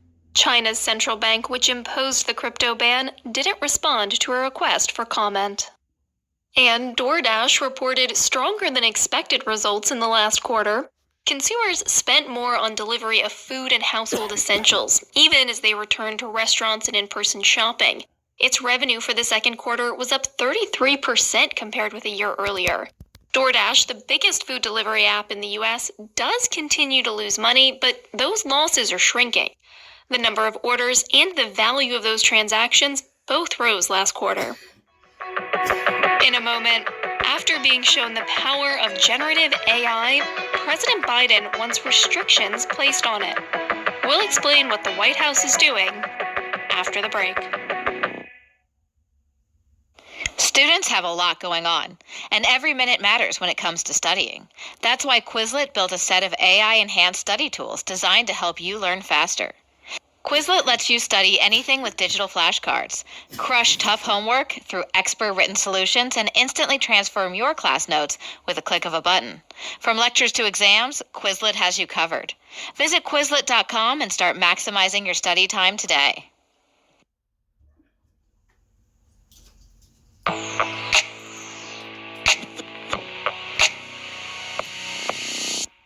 Wonder and worry. That's how a senior White House advisor described President Biden's reaction to seeing generative artificial intelligence tools being put to use. Aides showed him a fake image of himself and used ChatGPT to explain an obscure Supreme Court case.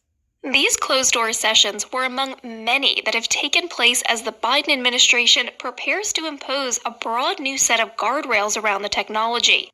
Sabrina Siddiqui is a White House reporter for the Wall Street Journal and is with us to discuss how the Biden administration is approaching this.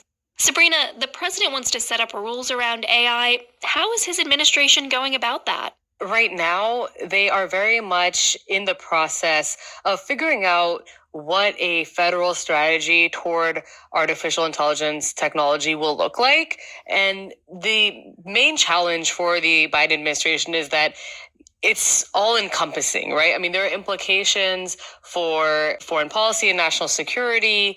There is obviously the potential impact on the workforce and jobs displacement. There's election misinformation, which is already a problem. But then there are also a lot of benefits to AI and its capabilities in cancer research and detection and mitigating climate change and educational benefits. So it's really right now just trying to take in both the possibilities and the perils and meet with stakeholders. So the president has had meetings with civil leaders, with CEOs from the leading AI companies themselves, and asked his cabinet really to come up with some proposals that they're going to look at in the fall as they try and figure out how the strategy is going to take shape. How big a deal is this to the president? What's been interesting about this is that the White House said this isn't just an issue that came along. When I spoke to the president's deputy chief of staff, Bruce Reed, he said that President Biden sees AI as an existential challenge. And what I've been hearing from sources is that it's actually President Biden who has been really pushing his administration to do more and to get out ahead of this issue before the technology evolves to the point where it becomes that much harder to put up some kind of guardrails. And some of this is lessons learned from the failure to regulate social media companies, where Washington was too slow to act. The big question, though, is going to be, there's a lot of focus on it in his conversations with his aides within the administration. What can he actually do about it? How much power will he actually have to move the needle? Yeah, let's talk about that a bit. How do they plan to go about putting any guardrails in place? And do they plan to involve Congress? So right now, it's a little bit of both. The White House, based on my conversations with some officials there, say that they are mindful of the fact that the president is limited in his authority to act unilaterally. He's not going to be able to implement sweeping restrictions on AI companies using the power of the presidency. Those would probably be challenged in courts. And what we've seen in the past is that courts typically side with the private sector, right? They don't like the government infringing on business decisions, but they are looking at an executive order in the White House that would, right now it's vague, would aim to protect workers and consumers and address some cybersecurity risks. That's all they're willing to say. What the White House could do is put in place some rules around the use of AI for federal agencies and federal contractors. It could be sort of in some ways a blueprint for how the private sector should think about it.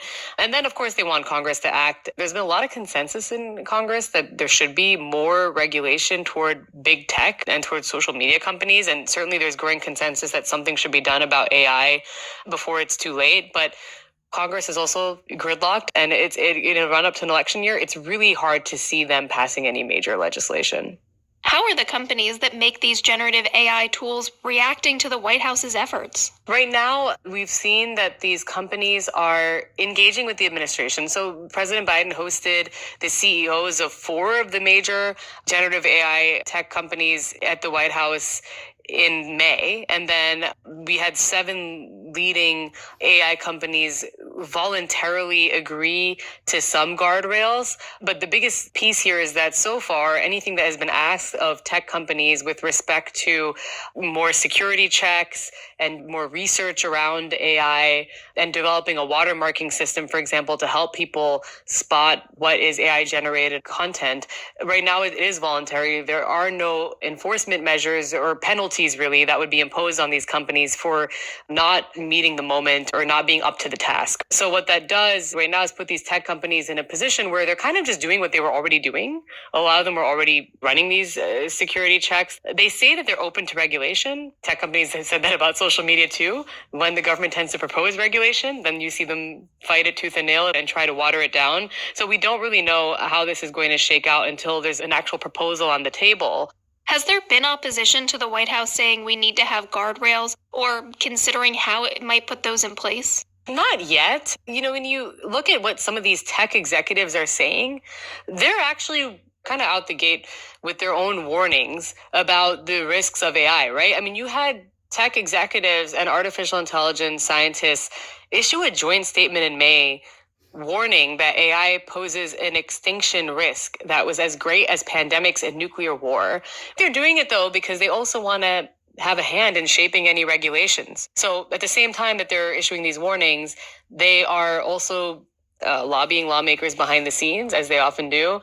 All right, that was our White House reporter, Sabrina Siddiqui. Finally, how often do you leave or even check your voicemails these days? Well, we recently got this message from our senior personal tech columnist. Your call has been forwarded to an automatic voice message system.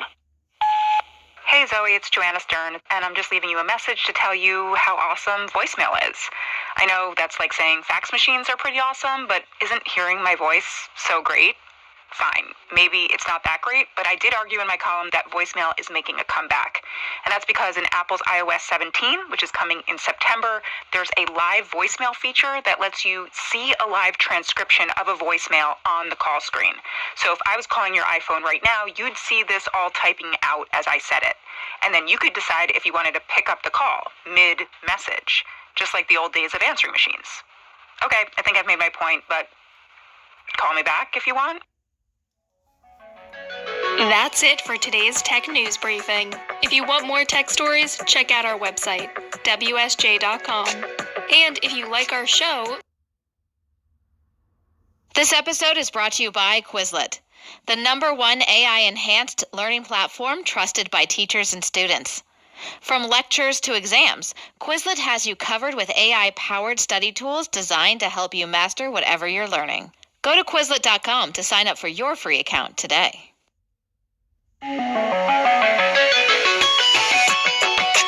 Welcome to Tech News Briefing. It's Friday, August 11th. I'm Zoe Thomas for the Wall Street Journal. This week, as many as 150 people at a time will be invited by OpenAI, Google, Anthropic, and others to attack their artificial intelligence systems, part of a massive hackathon. Some of these folks aren't even traditional hackers, but new generative AI tools are changing the game for cyber strikes. Our reporter Robert McMillan is in Las Vegas where this is taking place and will join us to explain the new threats and how companies are trying to prepare. Plus, got bad news to deliver? Maybe a celebrity can do it for you. We'll tell you about the app people are turning to for that. But first, Amazon is cutting dozens of its in-house brands as it battles costs and regulators.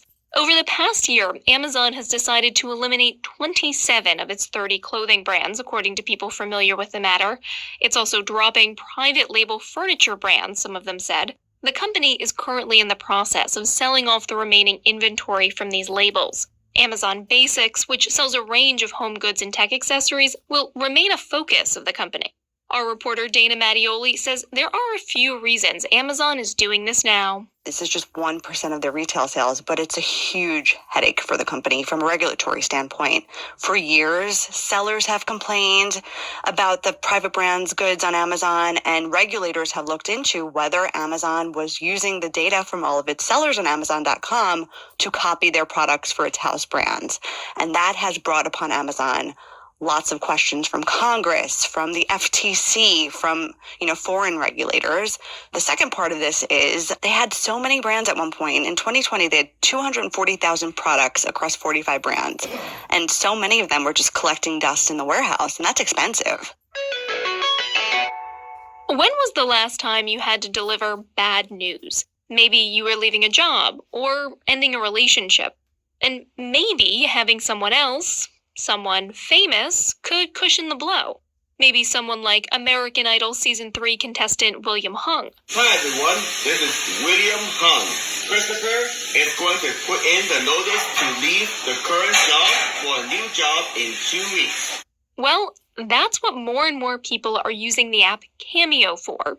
Our reporter Lindsay Chu has been looking into this. Lindsay, I want to talk about the messages people are using this for, but first, can you just remind us what the Cameo app is? So the app Cameo allows you to purchase and buy personalized messages from celebrities. So all kinds of celebrities ranging from traditional actors, singers, musicians, to reality stars, to like influencers. And what kinds of messages do people typically send with this? Typically, people would buy messages mainly for milestones like happy anniversary. Valentine's Day is a popular one, but happy birthday messages are the most popular. All right, but now you're reporting that more people are using this to deliver not happy birthday messages, but maybe some bad news instead. Can you give us some more examples of the negative news that people are using this app for? There was one content creator who had to help ask for a divorce. He got a request from a man who wanted to ask for a divorce for his wife. In the request, he said that it would soften the blow if it came from the celebrity. But he also said that it seemed like the partners knew the divorce was coming, and it seemed like they wanted to end on a light note. So the content creator just recorded a message, made a few jabs at the husband, and sent it along. Do we know how many of these sad requests are coming into Cameo? Yeah, so over the last 3 years, company data show that the word divorce was mentioned almost 5,000 times in requests, and almost 2,000 referenced breakup. And the terms apology or I'm sorry in the instructions, there are more than 5,500 requests on that. Who are some of the celebrities that are being used to deliver this news? Celebrities that you can find on there would be musicians like Kenny G, singer LeAnn Rimes, or, Succession star Brian Cox. But then also you can find some other people who are not what you would expect, like former White House Press Secretary Sean Spicer is on there as well. These are not free messages, though. How much are people paying for them? The messages can range from $1 to as much as $2,000 per personalized video from celebrities. All right, so I'll save up all my pennies for delivering bad news the next time I've got it. That's our reporter, Lindsay Chu. Coming up, AI seems to be making so many things easier, even hacking. We'll explain the new dangers after this break. Students have a lot going on, and every minute matters when it comes to studying. That's why Quizlet built a set of AI-enhanced study tools designed to help you learn faster. Quizlet lets you study anything with digital flashcards, crush tough homework through expert-written solutions, and instantly transform your class notes with a click of a button. From lectures to exams, Quizlet has you covered. Visit Quizlet.com and start maximizing your study time today.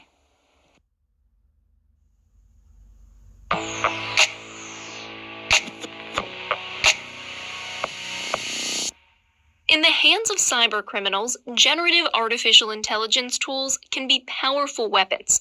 And at this year's annual DEF CON hacking conference in Las Vegas, some of these AI tools are going to get hacked. Our cybersecurity reporter Robert McMillan is at the event. So, Bob, exciting things are going on in Las Vegas, but before we get into that, generative AI tools like ChatGPT or Bard, they make hacking potentially easier. Why is that? It's all about the user interface. Usually with hacking, you're messing around with the internals of a computer system. You get into the memory and you do some bad things there. You might even mess around with the chip. But with the LLMs, with these generative large language model products, you can just talk to them. And it feels very much like speaking with a human, having a back and forth. What the hackers have found out is you can get them to do bad things they're not supposed to do, but you also can kind of reprogram them by talking them into doing something they're not supposed to do. So does that mean you don't need traditional hacking skills, as it were, to get into these systems?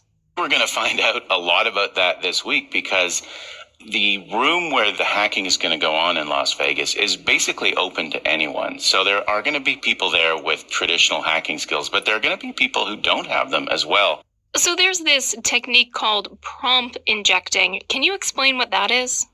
Well, when you use something like ChatGPT, you enter a bunch of words. Tell me about Bob McMillan, the reporter for the Wall Street Journal. Not that I've ever done that.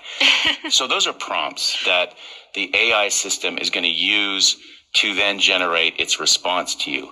But behind the scenes, there are other prompts that are going on, and there are also language-based instructions. They might tell it, don't do certain bad things, don't say something racist. And so prompt injection is basically fuzzing the lines between the data, what you're saying and what you're asking it to do, and the instructions. And so there are a couple of examples of cases where either the instructions suddenly get rewritten or the data gets manipulated in such a way that the results just are really not what they're supposed to be.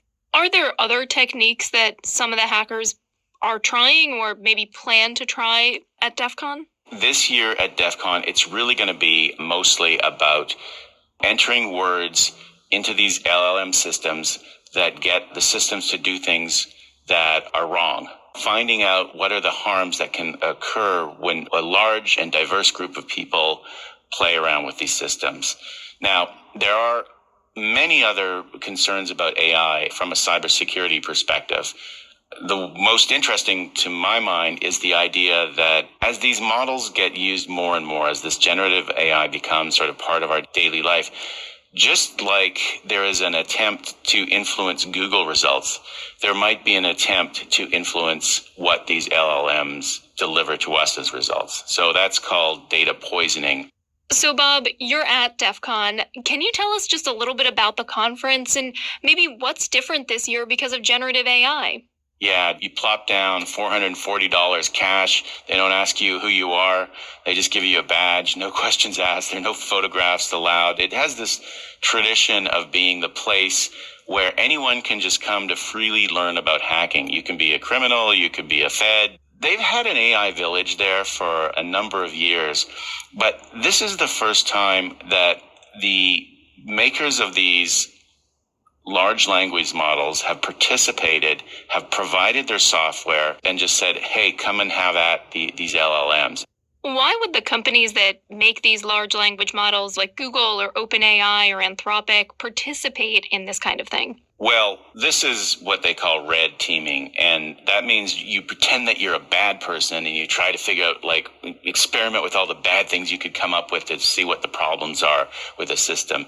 And the problem with red teaming is usually companies will have a small group, like maybe 5 people, and they'll be good at coming up with bad things. But, the world at large is very creative, and the more people that you can get to kick the tires on your system, the more likely they are to find something that you never would have thought of yourself. And what about for the companies that maybe will use these tools? How important is it for them to know about these potential hacks? Possibly the worst thing that can happen with LLMs is as they get integrated with other pieces of software, if the people integrating them don't understand how the bad things can happen, they're not going to be able to prevent them from happening. A couple of months ago, OpenAI, the company that makes ChatGPT, introduced a plugin architecture. And one hacker I spoke with leveraged the fact that there was ChatGPT and an email accessing plugin to basically reprogram ChatGPT to access email and publish summaries of it on the internet.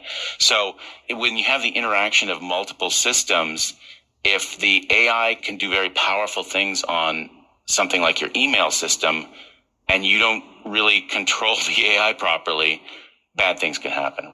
That was our cybersecurity reporter, Robert McMillan, joining us from Vegas. Thanks, Bob. Great to be here, Zoe. And that's it for Tech News Briefing this week. TNB's producer is Julie Chang. We had production assistance from Jayla Everett. Our supervising producer is Melanie Roy, and our executive producer is Chris Dinsley. I'm your host, Zoe Thomas. Thanks for listening, and have a great... This episode is brought to you by Quizlet, the #1 AI-enhanced learning platform trusted by teachers and students.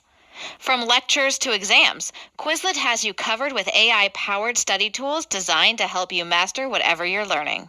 Go to Quizlet.com to sign up for your free account today.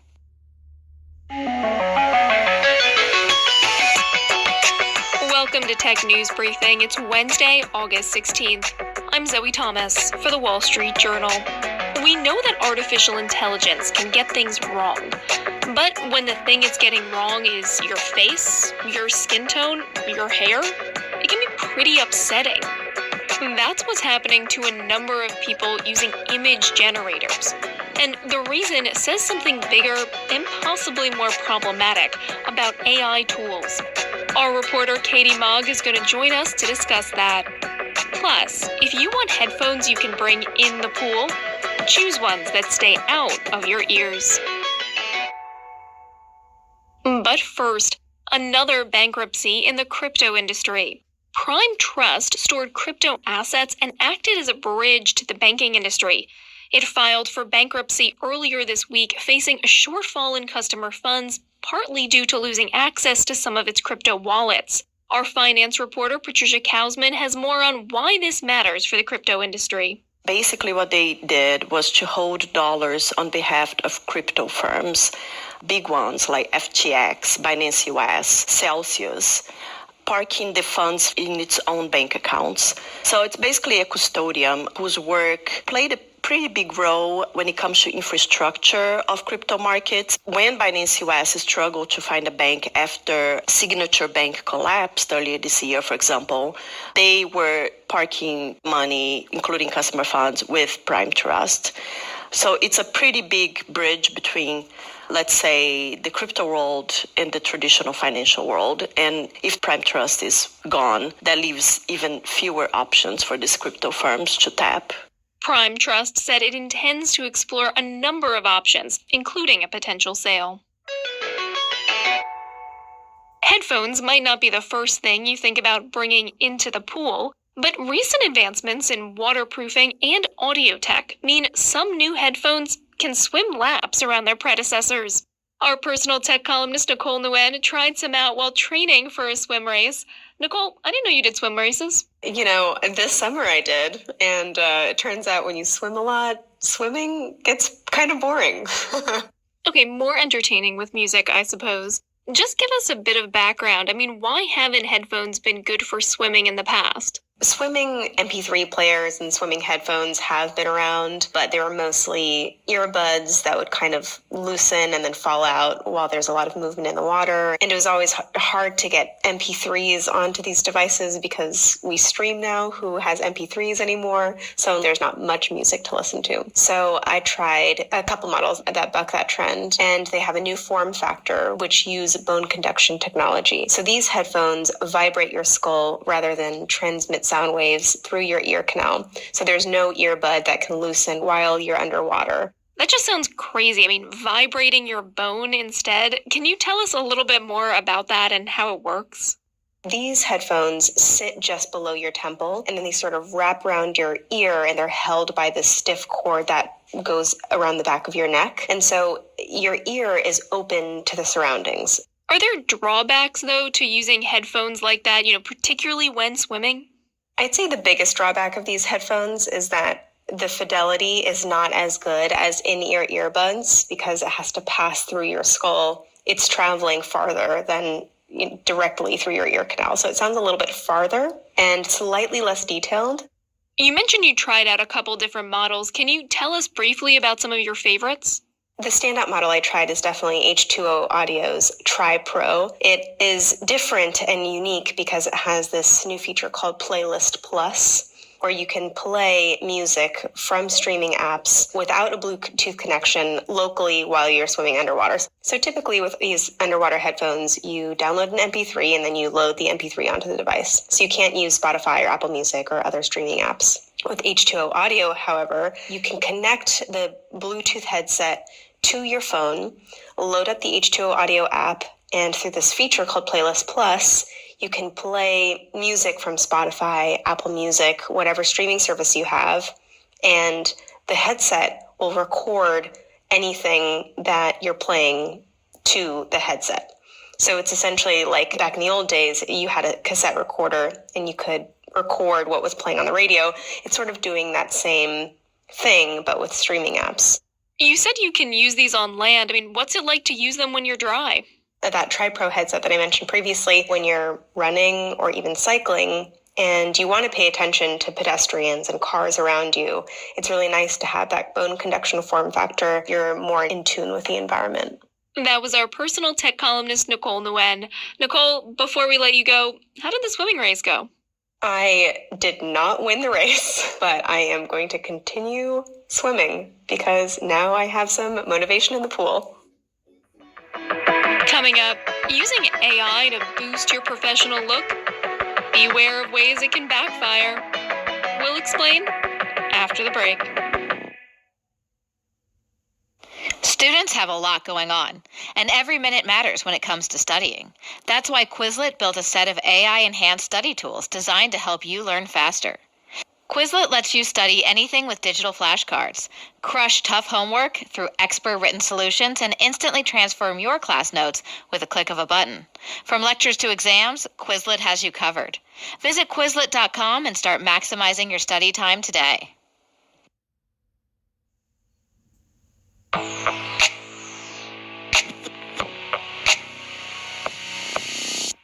Adding a high-quality professional headshot to your resume or business website can be a great way to stand out. But they can be expensive. Hiring a photographer, getting your hair and makeup done can top $1,000. Artificial intelligence programs offer a much cheaper way to do this. Upload a few casual pics of yourself, let the AI do its magic, and voila, a professional headshot. Except if you're a person, and particularly a woman of color, then you'll possibly run into some issues. With me to discuss that is our reporter, Katie Mogg. Katie, to start with, how do people use these image generators to create headshots? Basically, a user will upload dozens of selfies or images where you can clearly see their face, and this will teach this AI model what the user looks like. So these types of platforms are already trained to know what a bunch of different concepts look like an apple or a doctor, for instance, by seeing millions or even trillions of pictures paired with text. And then during what's called a fine-tuning process, this AI model will learn what you look like through the pictures that are uploaded. And then by combining those two things, it can generate a headshot or an image of you in whatever context you would like. In this case, people are generating professional-looking headshots. But you've been reporting that it's not working out for some people, particularly people of color. Can you tell us about some of their experiences? A lot of people of color are finding that these AI image generators are changing their features. For some Black women that I spoke with, the generators will improperly emulate their hairstyles, either by completely inaccurately representing what they look like, mashing together a combination of hairstyles that just doesn't exist in real life, or sometimes it will change their features altogether by lightening their skin tones, making their noses thinner, rounding out their eyes, or changing the color of their eyes as well. I want to ask you about one of the people you spoke to, Rona Wong, because when I looked at the changed picture of her, it looked like an entirely different person. Can you describe what happened? Yeah, so she used a service called Playground AI, and she uploaded a casual selfie of her wearing a collared shirt, a soft smile, casual lighting, and she wanted to turn that selfie into a professional-looking headshot. She typed into the prompt, "Give the girl from the original photo a professional LinkedIn profile photo," and then an image that she said made her look like a white person was generated. Full disclosure, the founder said that Playground AI is not intended to be used to generate professional headshots, and he said that if users are using the service for that purpose, they will be disappointed. Yes, disappointing. I mean, her hair was lightened, her eyes were turned blue, the undertone of her skin was removed. But this isn't just happening on one site. Do we know why overall this is happening to people of color when they try to generate headshots? So after speaking with several AI service founders, as well as AI policy advisors and other experts in this area, the explanation seems to be that these services are trained on a set of data that is inherently biased. One of the most popular training data sets comes from a model owned by a company called Stability AI.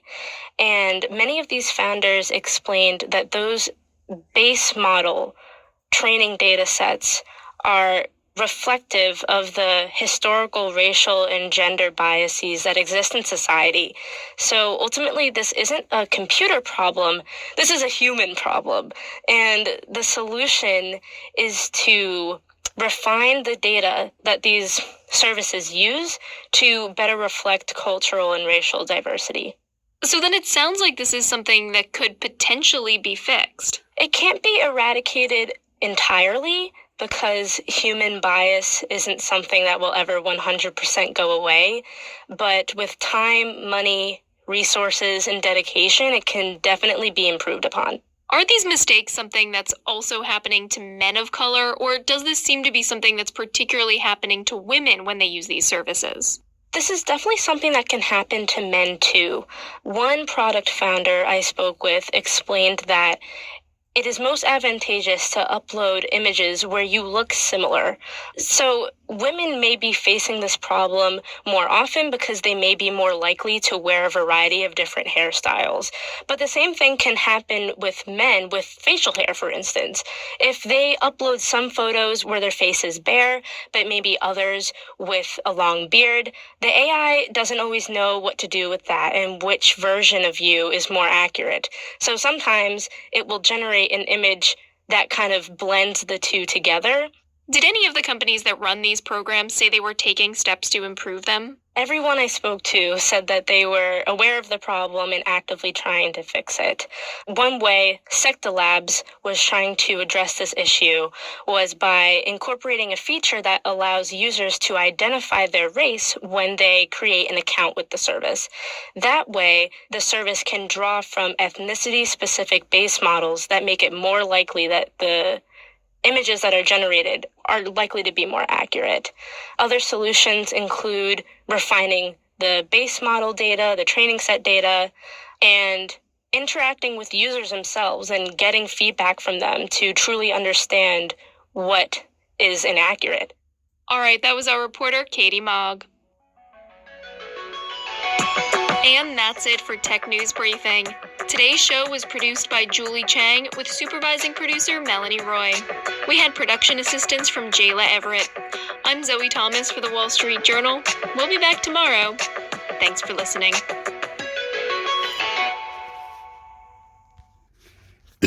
I'm gonna cut it with the AI all system go, International Computer Network, Intermix Sector YouTube channel, Intermix Sector YouTube channel. I love you. I must go now. I must go. God. I love you. Crazy sport. I love you. Intermix Sector YouTube. Ciao, bow.